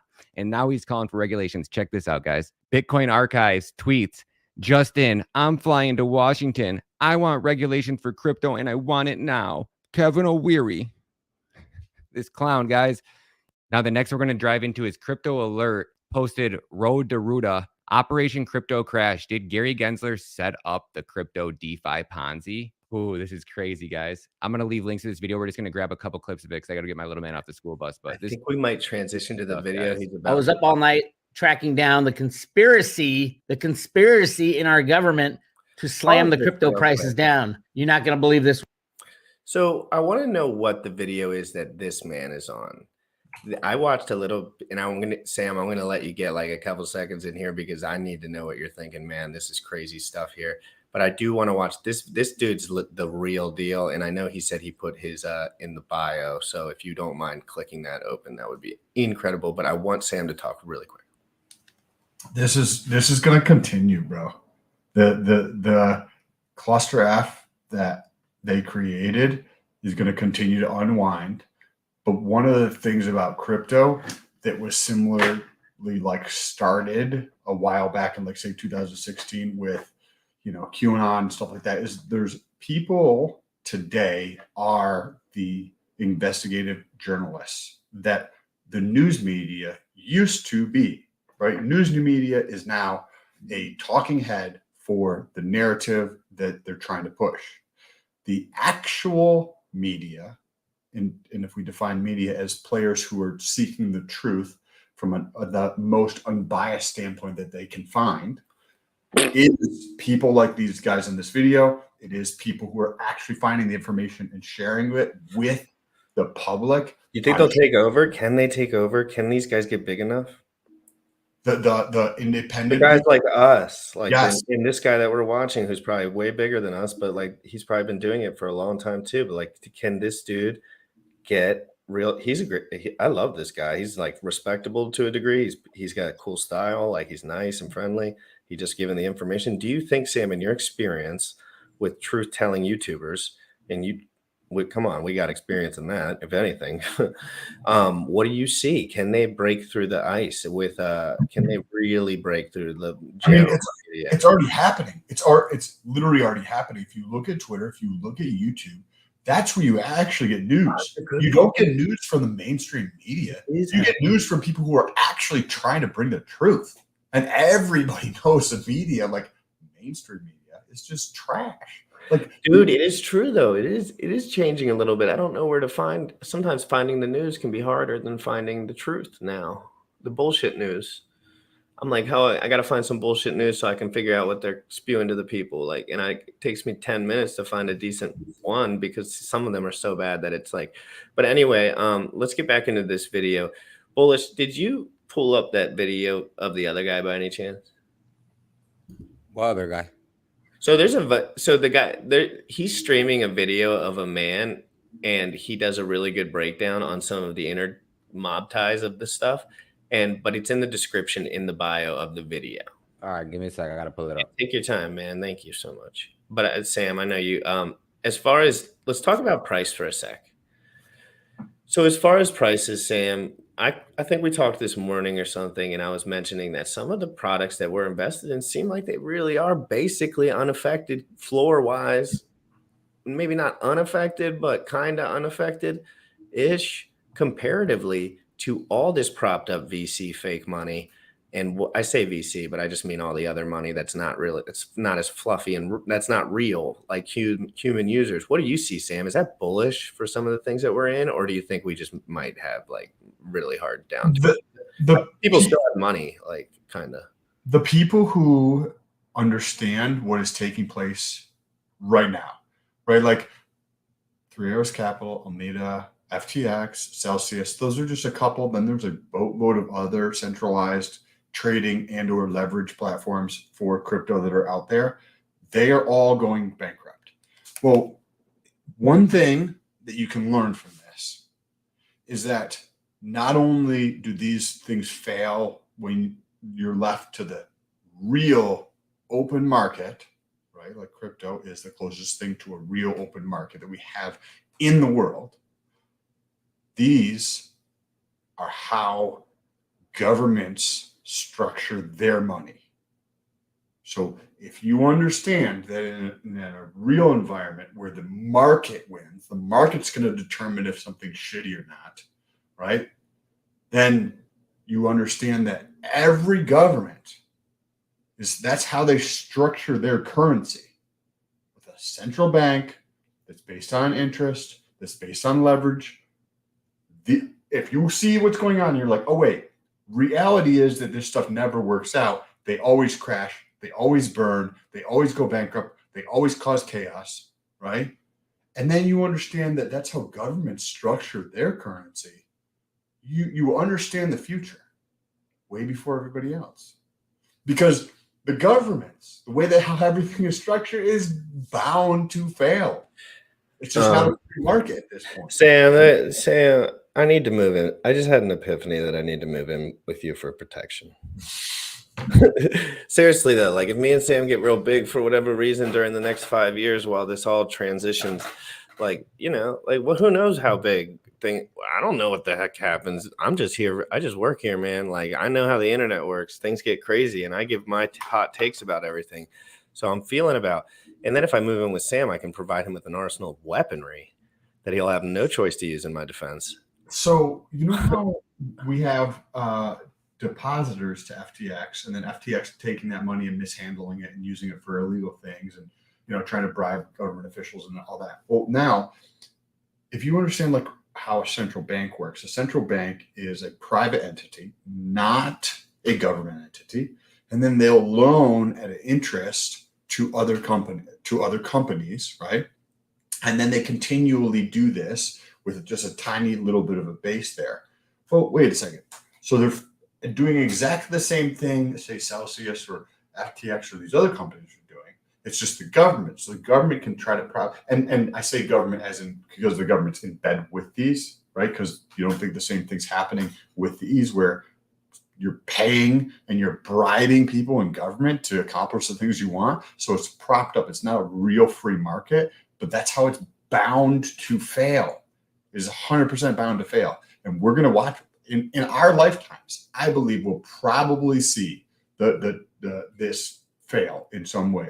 And we'll be here waiting and teaching you guys how to act safely. Really, at this point, it's about saving people. Like, they're making it that bad. Before, it was about having a good time and making good gains and providing an LP and doing all that stuff. And yeah, it's about that. It is about that, but it's not about that really. That's like the advanced, like when we're not going through a crisis shit. Right now we're going through a crisis, and I like to stand up and I like to say what I would like to add more helpfulness to the world. And I'm not really super worried about being a target or anything like that. Like, frankly, guys, if you can't stand up for what you believe in and what you're doing, then what the hell are you doing in the first place? You should talk about something else. If I was not here willing to stand up for this, I wouldn't be talking about it. It took me a lot to get to this point. And I'm not saying YouTube or whatever. I had to quit my job, learn all this shit, meet Sam, meet Bullish, do all the work, blah, blah, blah. So it takes a lot. But let's get into some conspiracy stuff. Moving in near Sam, where within a gun range at least, it would be ideal because his friend senses will kick in if there's trouble, and I can just stay on the couch and study. But you know what? Fuck that. I'm getting in there, and we're just going to beat him up real good. But anyway, let's play this video real quick. And Sam, I would like you to ask to stop if you find anything. This might get a little intense, guys. I only watched a few minutes of this, so if you never see me again, blame it on Zuckerberg or whatever, or whoever, one of those fuckers. Crypto warriors, changing our world day by day on the bank. So much this morning. I was up all night tracking down the conspiracy in our government to slam the crypto prices down. You're not going to believe this one. Here we go again. All right, those who haven't followed the road to Ruta work for the past 20 years might not know on May 1st in 2011, when the big silver slam happened, silver went from $50 and then down to 40 in a blink of an eye on Sunday night trading. I'm like, oh, it's the bad guys. It's the bad guys. And then I dug into it. And 2 days later, while the slam was going on, this slam, it took them about a month to do the slam, the full operation. And I wrote an article while this was all going on called JP Morgan Operation Silver Slam. And I pointed out, I showed the past when they rigged the oil and gas market in November 2005. The Fed was involved with that. I go through the GATA, all the GATA proof of silver manipulation. And then I got to this guy, Bill Daly of the Daly crime family in Chicago. Bill Daly worked at the time for JP Morgan, directly for Jamie Dimon as the head of his SWAT team, right here in a magazine called Money Magazine. That's him right in the middle, Bill Daly. And when JP Morgan was massively short, and remember who the regulator is, the CFTC at the time, the head of the CFTC was Gary Gensler. Keep that in mind. So Jamie Dimon sent his number one guy to fix problems, the head of his financial SWAT team, to Barack Obama. Barack Obama, who was Gary Gensler's boss, Barack Obama, and put him as chief of staff of the United States of America. Just rewind it like 15 in seconds. the process. I'm reading the history of central banking. That's why I keep bringing it up with last several shows, because it's fresh in my mind. And in the history of central banking, they're talking about the same thing. The bankers will go through and manipulate a market to crash it, so that what happens during a crash? Stupid fuckers or people who are over leveraged sell their shit. Who has all the money? I do. I get to buy more of the assets, right? And this has been played. This is going back to ancient Rome.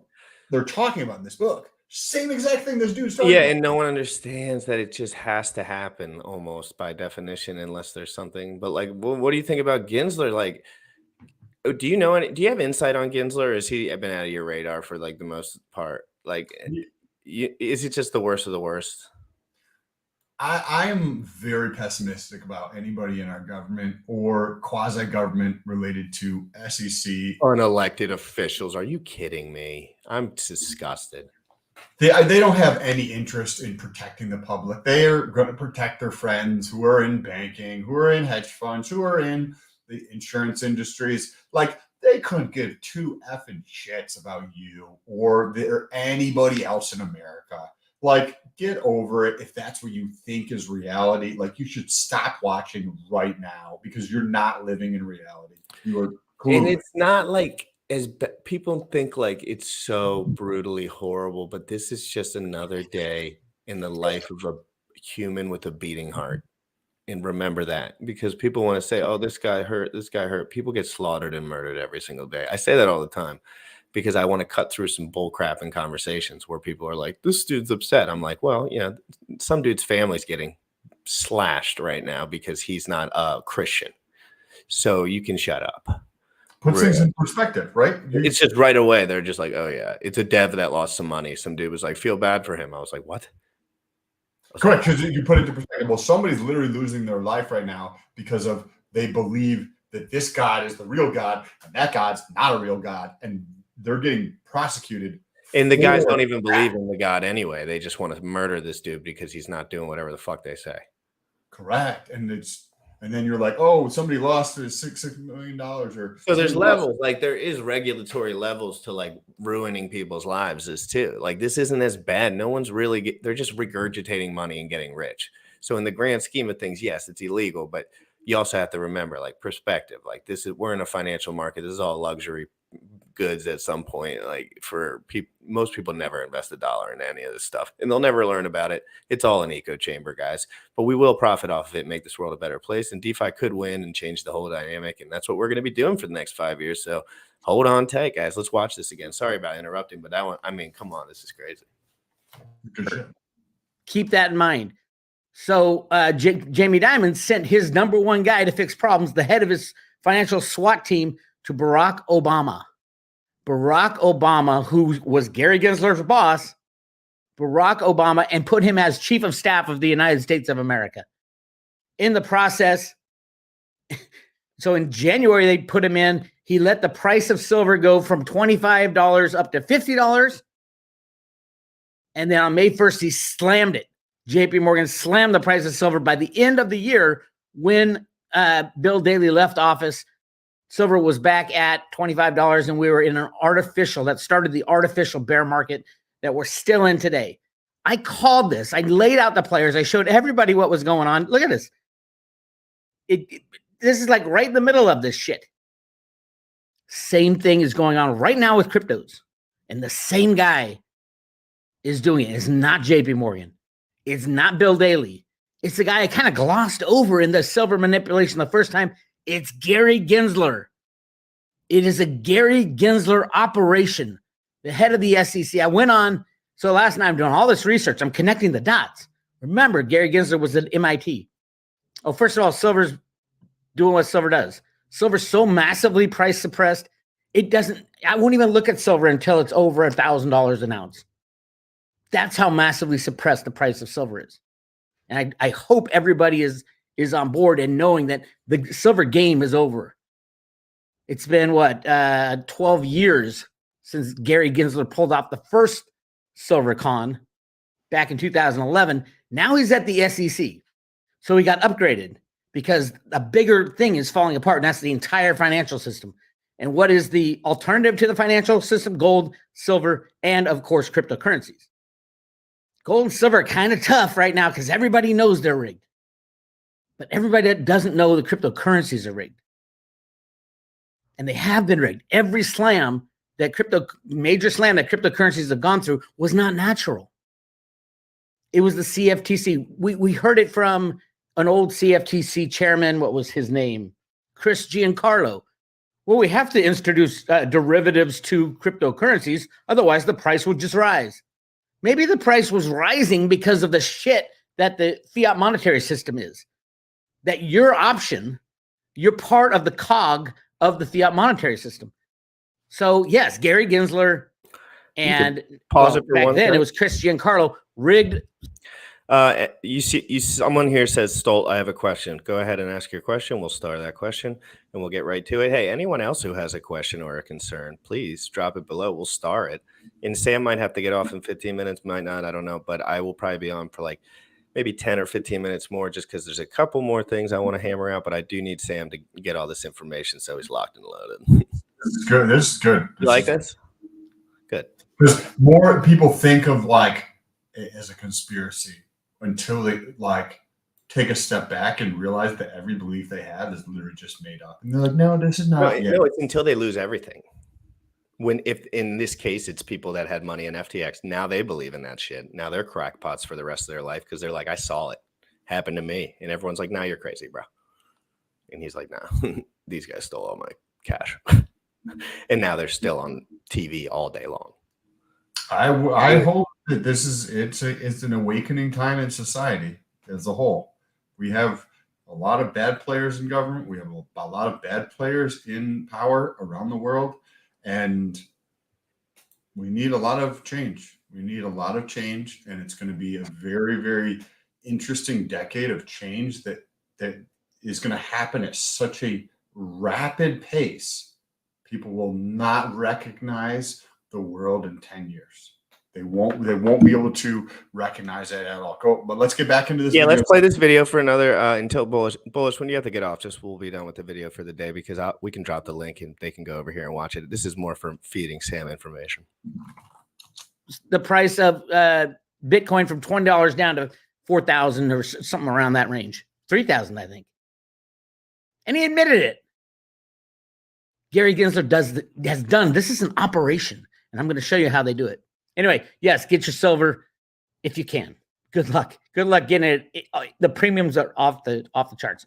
So last night I saw Public Awakening and Litecoin Lisa talking about the situation in cryptos, and they're trying to dig in about why the FTX, this big trading company, seems to be causing it because everybody has to liquidate from that thing. The owner lost $16 billion overnight. So I was already digging into that because Snippy led me in that direction. Listen to what I said. Listen to what I said last night. Amy's been cooking for a couple days. Oh, nice. How's it going, Bex? Good. How are you? Pretty good, man. Thanks. So I was sitting at my desk working on tracking down who's fucking up the cryptos, and I heard you guys talking about it. I'm like, oh man, they got to hear about this stuff at MIT. I mean, it is amazing. The CEOs of both FTX, Alameda, this new little kid CEO they have, who's a Stanford grad. Her name is this is so good. Where is she? Here she is. Her name is Caroline Ellison, is the CEO of Alameda Research. Alameda Research is basically part and parcel to the FTX thing. It's all part of the crypto cabal, Tether and all that. Yes. So Circle, Coinbase. I'm going down the path, and it's like Caroline Ellison, the CEO of this massive crypto company that basically owns or started FTX. Her dad is the head of MIT economics. Oh boy. The other co-CEO is an MIT economics guy. The owner of FTX, the guy, what's his name? Sam Brinkman or whatever. Bankman-Fried or something like that. Bankman-Fried, SBF, yeah. they call him. He is an MIT guy. Mm-hmm. And then it gets to, who benefits. I love going down the path of who benefits if there's a massive crash and all the little people who bought into all the DeFi stuff get wiped out and are pissed off and want someone to blame. Who benefits? Gary Gensler and the SEC. Yep. And he's the guy who his boss was this girl's dad. No, man. Okay. Now, when you make big statements like that, you better have big proof. Here's my big proof. It's still in the works. And you guys in the crypto world who can track this shit down, go down this road because this is an important road to go down. I didn't go deep enough during Operation Silver Slam. I pointed out JP Morgan, I pointed out Blythe Masters and Jamie Dimon and Bill Daley, but I didn't keep going to, at the time, it was Gary Gensler who headed the operation. And Gary Gensler and Bill Daley and the head of the Treasury at the time, I don't remember who it was, Mnuchin, I think, all had meetings about what are we going to do about crypto? What are we going to do about crypto? Gary Gensler got put as the head of the SEC because he had a plan. His plan was to create a Ponzi scheme, get all the DeFi, a lot of Ponzi schemes, all the DeFi people to buy in and then pull the plug. And I can prove it. So here's what's cryptos have been slammed the last couple of days with FTX. This is that company, FTT token or FTX token for FTT. This is the company that Alameda Research created, and SBF, that guy, no one knows how to say his last name, did all the shit. That's the company that's crashing. Everybody who invested in that, which is massive amount of people, even our friend Dave Portnoy is like, oh shit, I have a dumb question. If I bought Bitcoins through FTX and FTX goes belly up, where do they go? Like, Bitcoins are finite, right? Does anybody have access to them, or are they just lost in the ether or something? Here's a hint, Dave. They were never there. It's just like silver. They're not dealing in the real thing.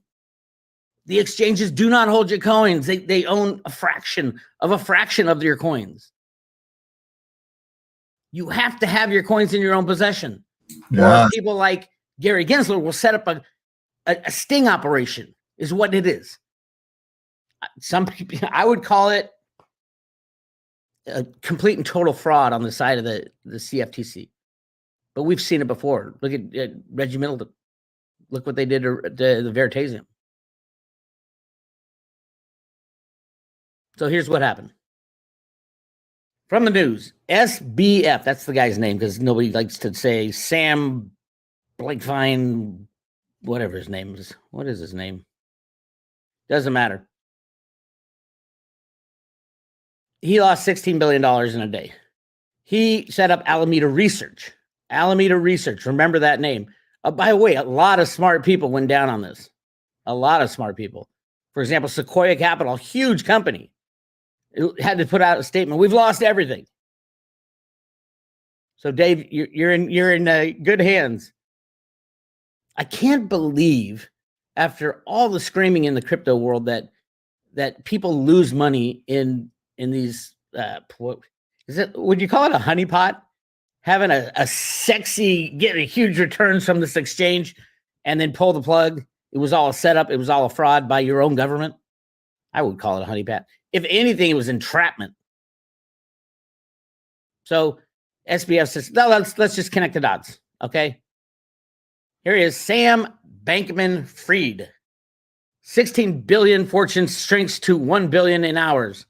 This is the FTX guy. And these are big names in here. Tom Brady, his wife. We mentioned There's that. a lot of big names in here. His wife. That might have been Everybody was throwing money at this guy. This was a setup all along. Let's go to how we know. Sam Bankman-Fried, CEO at FTX. Where does he go to school? Where do all good crypto mysteries start? At MIT. MIT from the very beginning of computers. MIT was in charge of the very first setup of the electronic banking system. And I draw those connections on the road to Ruta theory if you go back to my original articles. It all stems out of the Fed Boston, which works closely with MIT to control the system. But let's just connect these dots. Yes. Look at Sam Bankman's fucking face in his LinkedIn photo. That's hilarious. He aged about 40 years in probably what? I don't know, 5 years max. I don't know.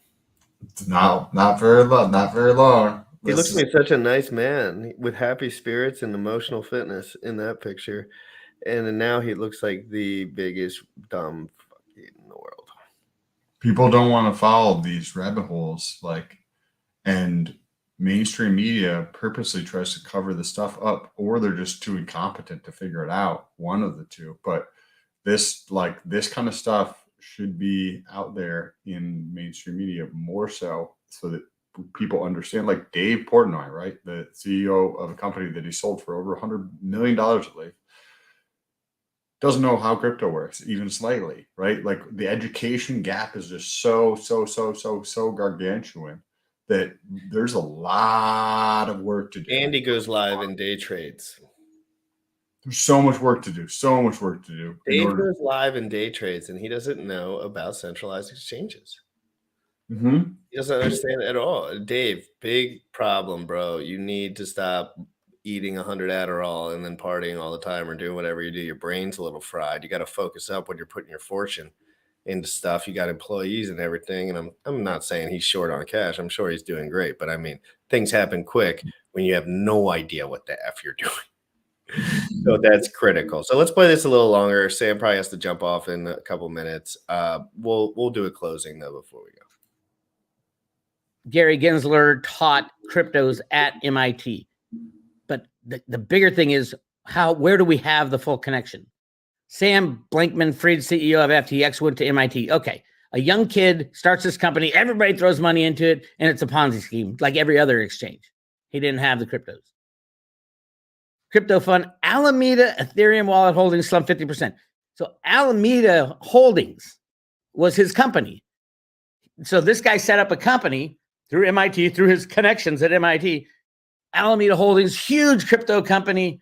He goes off and does just the exchange, and look who he puts as the CEO. You can't make this shit up. These are so SBF leaves, sets up Alameda Research with two co-CEOs, and these are them.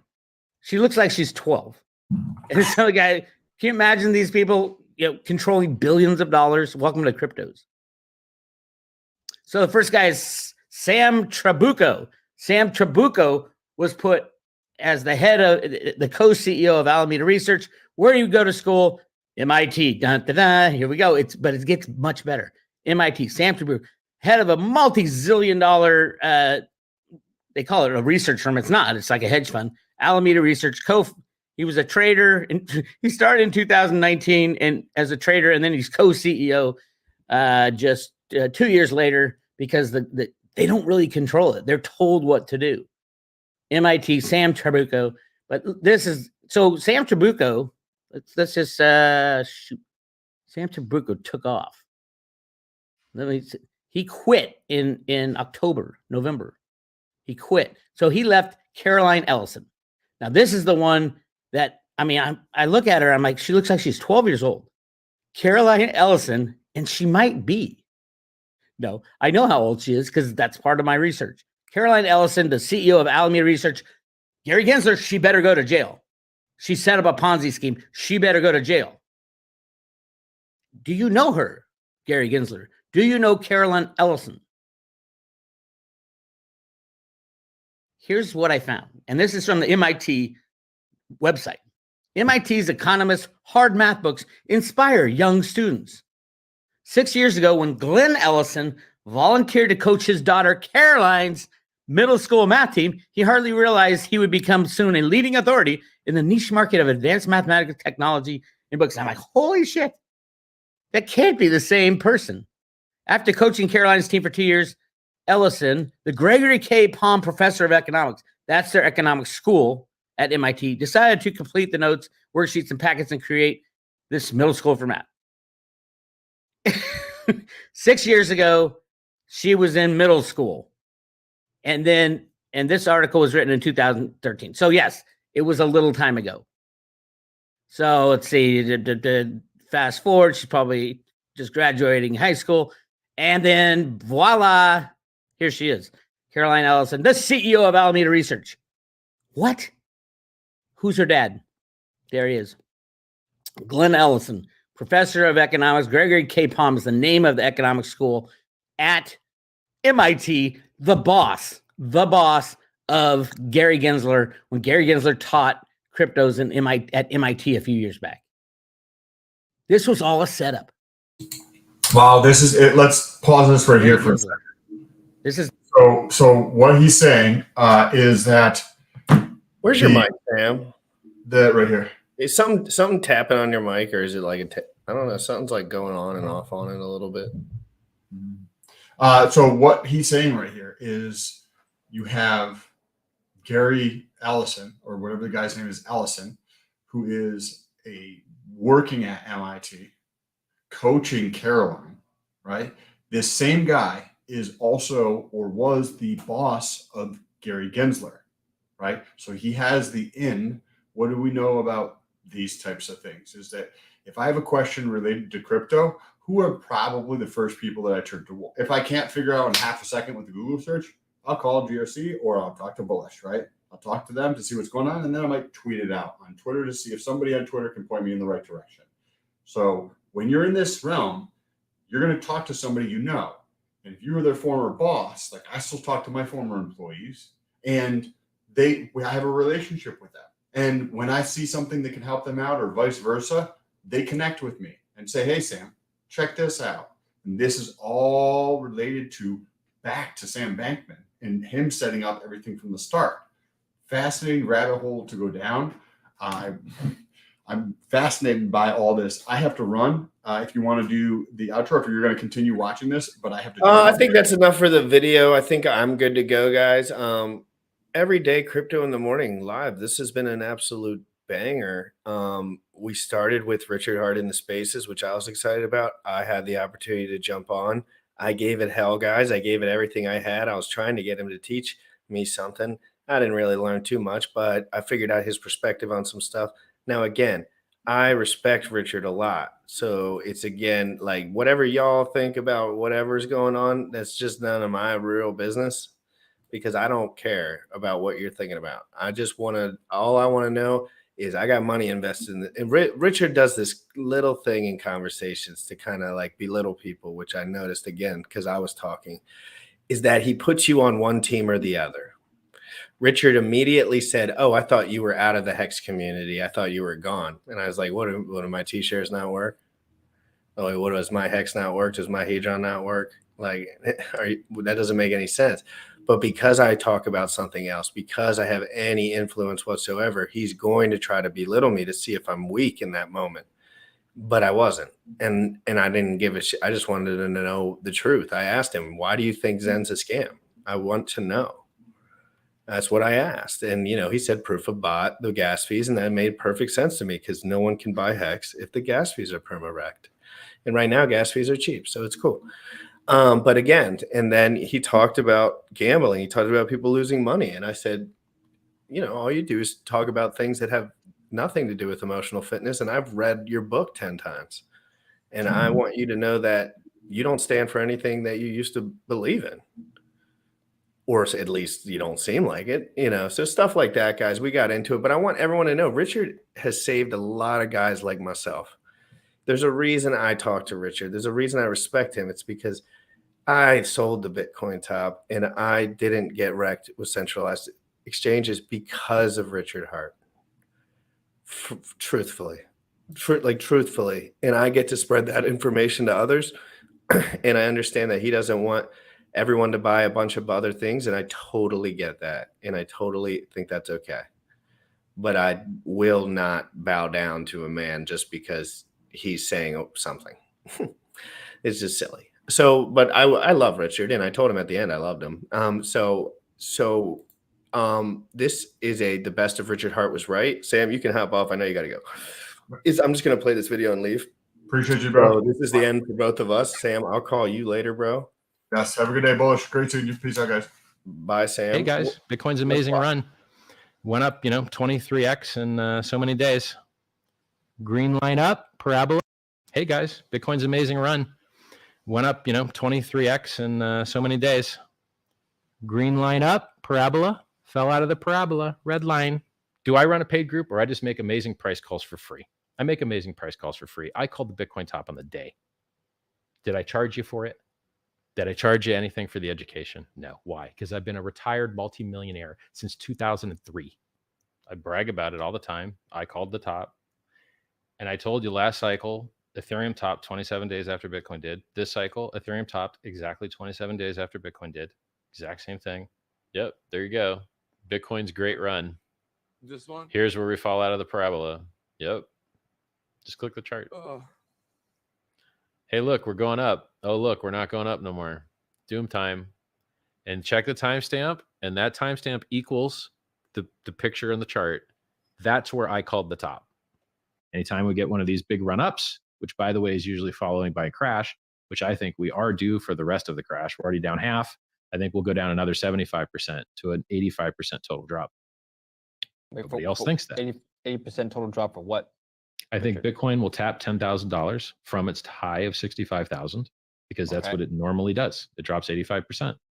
Ethereum usually drops 95% because it has lower liquidity. So it acts like a leverage position on Bitcoin to some degree. Well, so Bitcoin runs up, ETH runs up higher. The people in the Bitcoin ecosystem tell me, look, Bitcoin is unlikely to do what it has been doing in the past couple of cycles, which is drop 80%, precisely because new institutional money have already been placed in the Bitcoin ecosystem. Institutional investors now with more money are likely to make the coin less volatile, so to speak. It's not How true. would you respond to that? They're wrong and I'm right. And I believe that we already had our top at 65K on Bitcoin, 4,400 on Ethereum. And I think we'll find new lows. I think you'll see Ethereum down at 300. I think you'll see Bitcoin down at 10,000 because historically that is what they have done in the past. And if you try and play the this time is different game, you're going to lose all your money. Usually it's not different. Usually history tends to repeat itself. Usually the market behavior rhymes. It's not identical, but it rhymes. The top for Bitcoin in this cycle, which it just, I guess, made a new top. So it was a local top, but it lasted 6 months. I called it on the day. I said, this is a top. So Bitcoin went from $65,000 down to $30,000. I think it might even went 29.5, 28, something like that, depending on what exchange you're on. And so it dropped 55% from that day. And how did I know it was that day? Because it fell out of the parabola and everyone had their eyes on a single day. It was the easiest call ever. But it didn't go down to 85 like it normally did. It only went down 55 and now it went up again. But because it went up again, I don't know if it could do a double top. It could just be a temporary higher high and it could go make a new low and make everyone very sad. It took 6 months to make a slightly higher high from 65 to 69. And now you predicted 60K. Are you prepared to make a prediction on the low? Yeah, 85% drop. So it was 10K, but now that we went up to 69, it's 11K. I believe in the 85% drop. I believe in people selling the bottom. I believe in the pain. And I don't believe in people buying $1 million JPEGs forever and being profitable forever. Nope. These are reflexive systems. People buy because they go up. They sell because they go down. It went down more than 50%. It fell out of the parabola. When things fall out of parabolas, they drop 85%. Bullish? On Bitcoin? No. Are you bullish on Ethereum? No. Why not? Market's already had a bull run for 3 years. Ethereum already did a 50x. Jimmy Fallon of The Tonight Show has an NFT for his profile picture. El Salvador bought it. Michael Saylor bought. The world's richest guy bought. Who didn't buy yet? Who hasn't heard of it yet? You've been in a bull run for 3 years now. You dropped out of the parabola. You dropped 55%. By the way, I called the top on the day, and that top call was good for 8.5 months now, and only out of profit one single day by about 6%, even less than 6% actually. And I do that for free. So it's down 38% now. Yeah. Does that mean that this is a good time to buy? What's I don't think going so. on? Where's it going next? No. No, when it falls out of the parabola, it goes up with a parabolic rise. When it falls out of the parabola, it tends to drop 85% of its value. So 85% down from 69K is 11K. Hello, everybody. Richard Hart here. I called the Bitcoin top on the day 10 months ago, while everyone else told you it was going to $100,000. There was a 65K top, and then it went down 55% under 30K, and then it bounced. It went up to 69, back down to doom again. Now it's at 35. So, bounces aren't illegal. You do get bounces. As a matter of fact, I called a bounce, and my tweet was the literal exact bottom of the bounce. I said, look, we're due for a 12% bounce. We got the 12% bounce, and then we went and did new doom. Who does it better? Nobody. Nobody does it better. I mean, look, I won't tell you I hate bragging because I kind of like it, but I deserve it, man. And that's why I changed my username too. I called the Bitcoin top. And who are they putting on TV? People that got you wrecked. Here it is. Here's the first one. Here's the second one, which is why I brought you back here today, because you did call the top right. I don't think many people gave you the credit because. It's hard, man. It's hard to take the opposite position to absolutely everyone else, but sometimes you have to. Where's the next low then for Bitcoin? Traditionally, Bitcoin drops 85% after a parabolic blow off top. This cycle was different because the government, it should go down to about 11K. So since it was, that's a reasonable expectation. Agree. Yes, because it's what it has been doing for decades. It always drops 85%. What's going to happen to Hex? Hex continues to have giant dips like it always has, but it also makes new all-time highs. You got to understand that an 80% dip only cancels out a 5x pump. And when you have a 1,000,000% pump, you would have to drop 999999999% to cancel it out. Bitcoin had its run. Not had its run. Bitcoin's early days, man. Bitcoin's going to have its real run. Dude that bought 13-year-old bag that just got here is like, yo, I didn't buy the top. I called the top of the day. You did not. You probably dollar cost averaged into the top of the day. Like, I'm telling you, as a person that knows more about Bitcoin than you, I called the Bitcoin top on the day 11 months ago. Who else called the top on the day? Nobody. I called the top on the day, and it's been in profit every single day except one. It's a little tiny day where it made a little Judas candle, got everybody long, a fake breakout, and then went straight down. Dropped 55% after that little fake out candle. What else? Yeah, called tops in the day for free. Free YouTube, youtube.com/Richard Hart, you name it. We're just living the dream out here. We're doing everything better, and people are starting to figure it out. They're starting to go like, oh, wow, those guys are really killing it. Big Simp 69 asks, have I ever called the Bitcoin top? Yes, I have. More than once. He took on leverage. He encumbered his Bitcoin that he has to get more Bitcoin at a higher price. And now he gets liquidated at 21K. And I think the price will go down to 11K. Do you think he took out collateralized loans? Yeah, he bragged about it. He tweeted about it and bragged about it. He took on 200 million of leverage from Silvergate Bank with a Bitcoin collateralized loan. And it's just reflexivity. So now, instead of never having to get liquidated, now you've got a leverage position. And what are the 3 ways smart people go broke? Liquor, ladies, leverage. Yeah. So once again, Richard Hart doing victory laps. Call top on the day. Bitcoin, told you 27 days later, Ethereum, it did the same. Told you don't pick up pennies in front of freight trains. Withdraw your money, not your keys, not your coins. Celsius stops withdrawals today. Celsius is down 99%. I can't be more right. I'm always right. It's like, it just sucks that the things I'm right about are things that are people are just choosing to get themselves wrecked. All right, so that's a great place. Okay, that's not the close actually. So we're going to play the Twitter space where I got involved again. So guys, for anyone that missed it all, I asked Richard questions for 5 or 10 or 15 minutes on there. It got a little bit much. I don't care what Bullish says because he can't control me, and I am going to step away for a minute. I gave him my all during this, and people are texting me and DMing me about all of it, and I'm not going to listen to it because I do need to grab something from the store anyway. So I was wondering if I could just walk to the store. Yeah, go ahead, walk away. And for everyone who's going to be watching, as soon as it's done, I'm pretty much going to run the outro and end the show. And do you know roughly how many minutes I went? I have no idea. It's like about 5-10 minutes. All right, cool. So I'll be back before that goes. So you'll see my face. You sure? Yeah, I can end it right after. No, I'll literally be 2 minutes. And All right. the store's right next to my house. All right.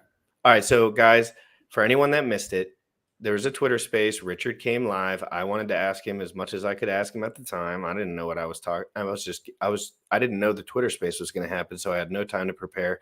I gave him my all. I asked him about Zen. I told him about some concerns. I told him this, blah, blah, blah. I can't remember what I said. So let's do this. I'll be back in a minute. It's hard for me to get a sample of how many failed exchanges are out there.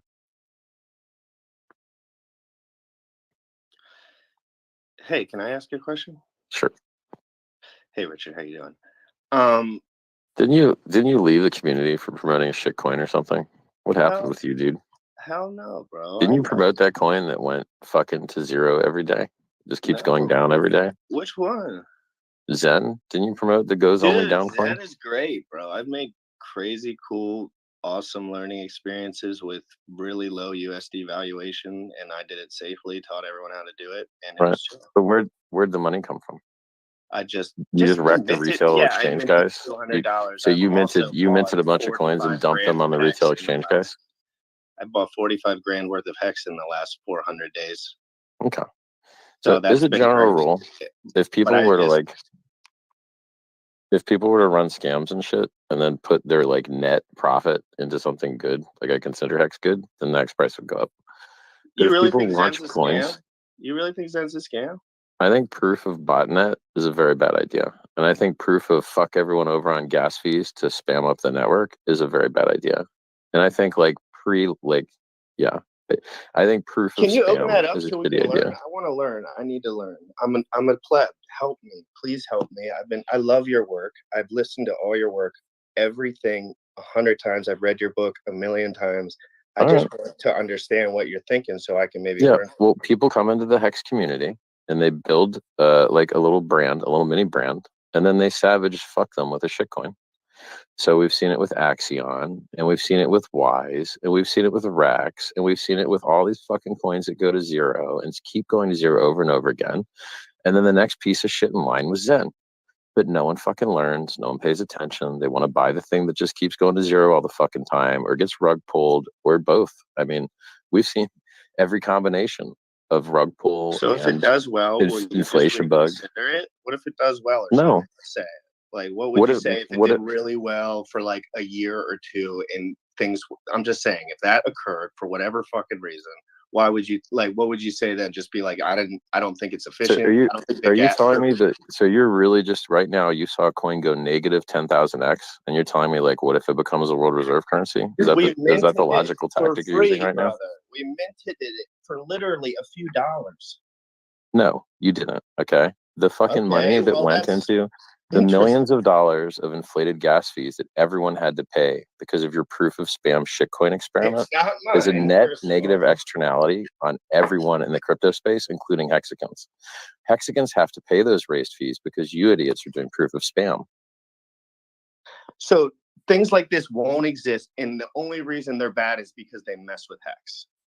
No, they fuck everyone over. You think I can't do malicious shit to attack networks too? I can, but I choose not to.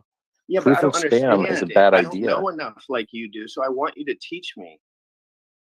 Anyway, I'm teaching you right now. Proof Okay, of spam is a bad idea. Okay, come mint coins by blowing up the network's capacity is a bad idea. Get as many coins as you ask for by filling the network up with ask for coins transactions. Leaves no space for anyone else, and this shit just goes to zero anyway. It went negative 10,000x. Negative. Can I ask you about Ethereum's sensitivity to gas fees? Because it's so sensitive. It's like one of the craziest things I've noticed. You definitely know more than I do about that. Can you tell me about some, like, let's say 5 or 10 decent things get added to Ethereum over the next couple of years. How in God's name are we supposed to do anything? You have to have horizontal scaling.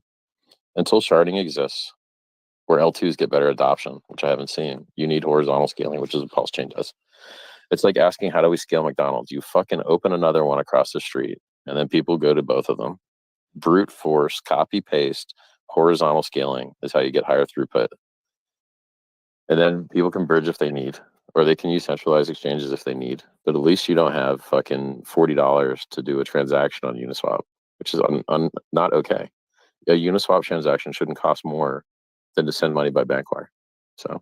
And you're part of the problem with promoting something that makes the gas fees higher for no fucking reason. You guys stole retail's money. That shit got listed on some exchanges. The people that minted it and ran the bot networks got to dump on all the fucking idiots that bought it at retail. And now they're down like 1,000x negative. Oops. It's disgusting. It's not good.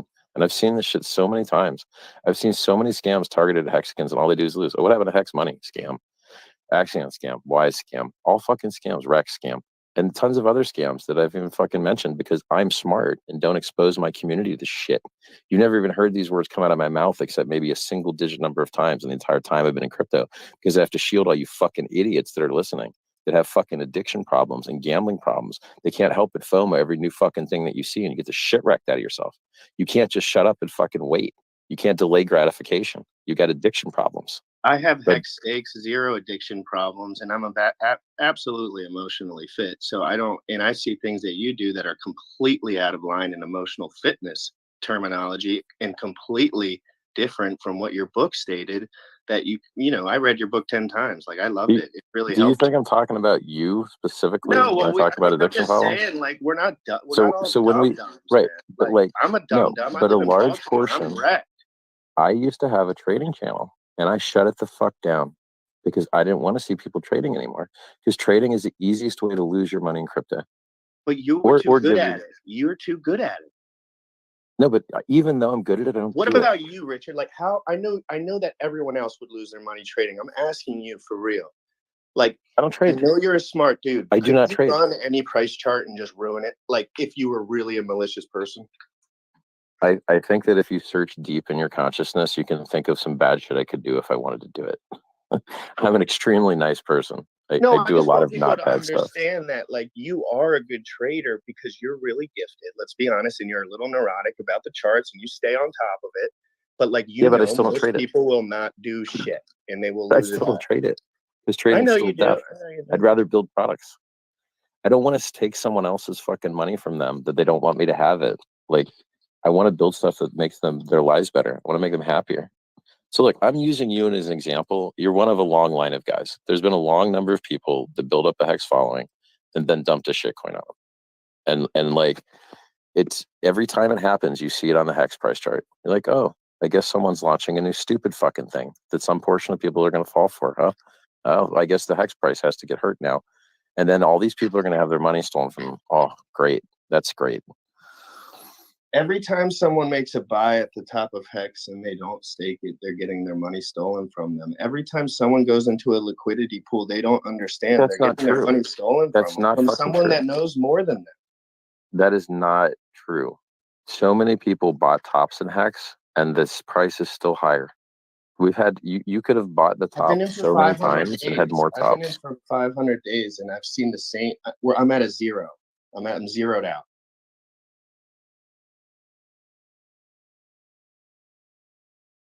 Bitcoin, how many years of how many days would you be zeroed out in Bitcoin? 6 years? 5 years? So you'd be down 1,600 days? But the liquidity is like 50 times, 100 times, 300 times. Oh, because you need a lot of liquidity, right? Because you're a trillionaire. You need to market sell instantly $1 trillion because you need that liquidity, right? Big investors want to come in at some point. If someone serious wants to make a buy, they can't have 5, 10, 11% slippage. I have friends that have millions of dollars. Yeah. And that's why you use limit orders and don't pay any slippage. What you're saying is retarded. How do I teach them? You be the liquidity. Instead of pressing market sell, you press fucking limit order. I do liquidity You go providing. into- I've taught everyone about Uniswap V3 more than anyone on the internet over the last. So you have 6 two months. options. You have two options for limit orders that aren't centralized exchanges, and I hate centralized exchanges. You can use a Uniswap V3 single-sided liquidity where you only put, like, let's say USDC on the bid and no hex on the ask, and after it gets filled, you pull it. If you don't pull it after it gets filled, it'll unfill if the price goes the other way. But you'll make fees both ways. And then your other option is to use Matcha.xyz or 1inch.io, and they have a 0x network interface that allows you to use limit orders that way. So you can either use Uniswap V3 single-sided liquidity to do limit order and have no slippage at all, and put as many millions of dollars as you want with no fucking slippage. How do I Or- teach them, Richard? I know this stuff. Well, dude, that's your job. I'm not in that. Is it It's my your space. job, bro? Like, Yeah, you do it. Hey, Richard. Hey, man. Yo, guys, we have. Can I chime in here, man? Can I chime in? I was gonna say we have other hands up, but guys. All right, I'm leaving, but I love you, Richard, and thank you so much for everything you have It's my done. pleasure, dude. Yo, No more Richard, shit coins. Go. Let's get it, guys. It's your boy GRC. We're coming at you live every single day at 11 a.m. Eastern. You know, I think I did pretty darn good. Again, most people would have folded like a little pancake. I didn't remember a thing I said, but now I remember. I did great. Good job, GRC. You know, you got to press him a little bit because, first of all, he probably assumed I didn't know anything off the bat. So I kind of had to fill him in that I wasn't retarded because, frankly, most of the people he talks to are retarded. Ooh, that's a double R word. 100 push-ups for GRC. Guys, I'll see you later. Have an amazing day. I love every one of you. I love Richard Hart. I love Jack Levin. I love DeFi. I want DeFi to work out. And I'm going to keep talking, spitting here, talking my shit all day long because I don't give a rat's butt. Okay? As McGruber would say. So everyone have an amazing day. Crypto in the morning. Who knows? I could come on later. I got big phone calls to make after this. I'm excited. Let's get it. You already know what time it is. Crypto in the morning. Crypto in the morning. Crypto in the morning. Waiting on phone. Crypto in the morning. Crypto in the morning. Crypto in the morning. Crypto in the morning. Crypto in the morning. Waiting on phone. Crypto in the morning. Crypto in the morning. Smoking a blunt on my way to the gym. 11 a.m. and I'm already tuned in. Got me some hacks and I'm making a stake. Got me some heads on, I'm making it rain. Pay me some maxi and that just in case. Jim Reddit sent me to show you the way.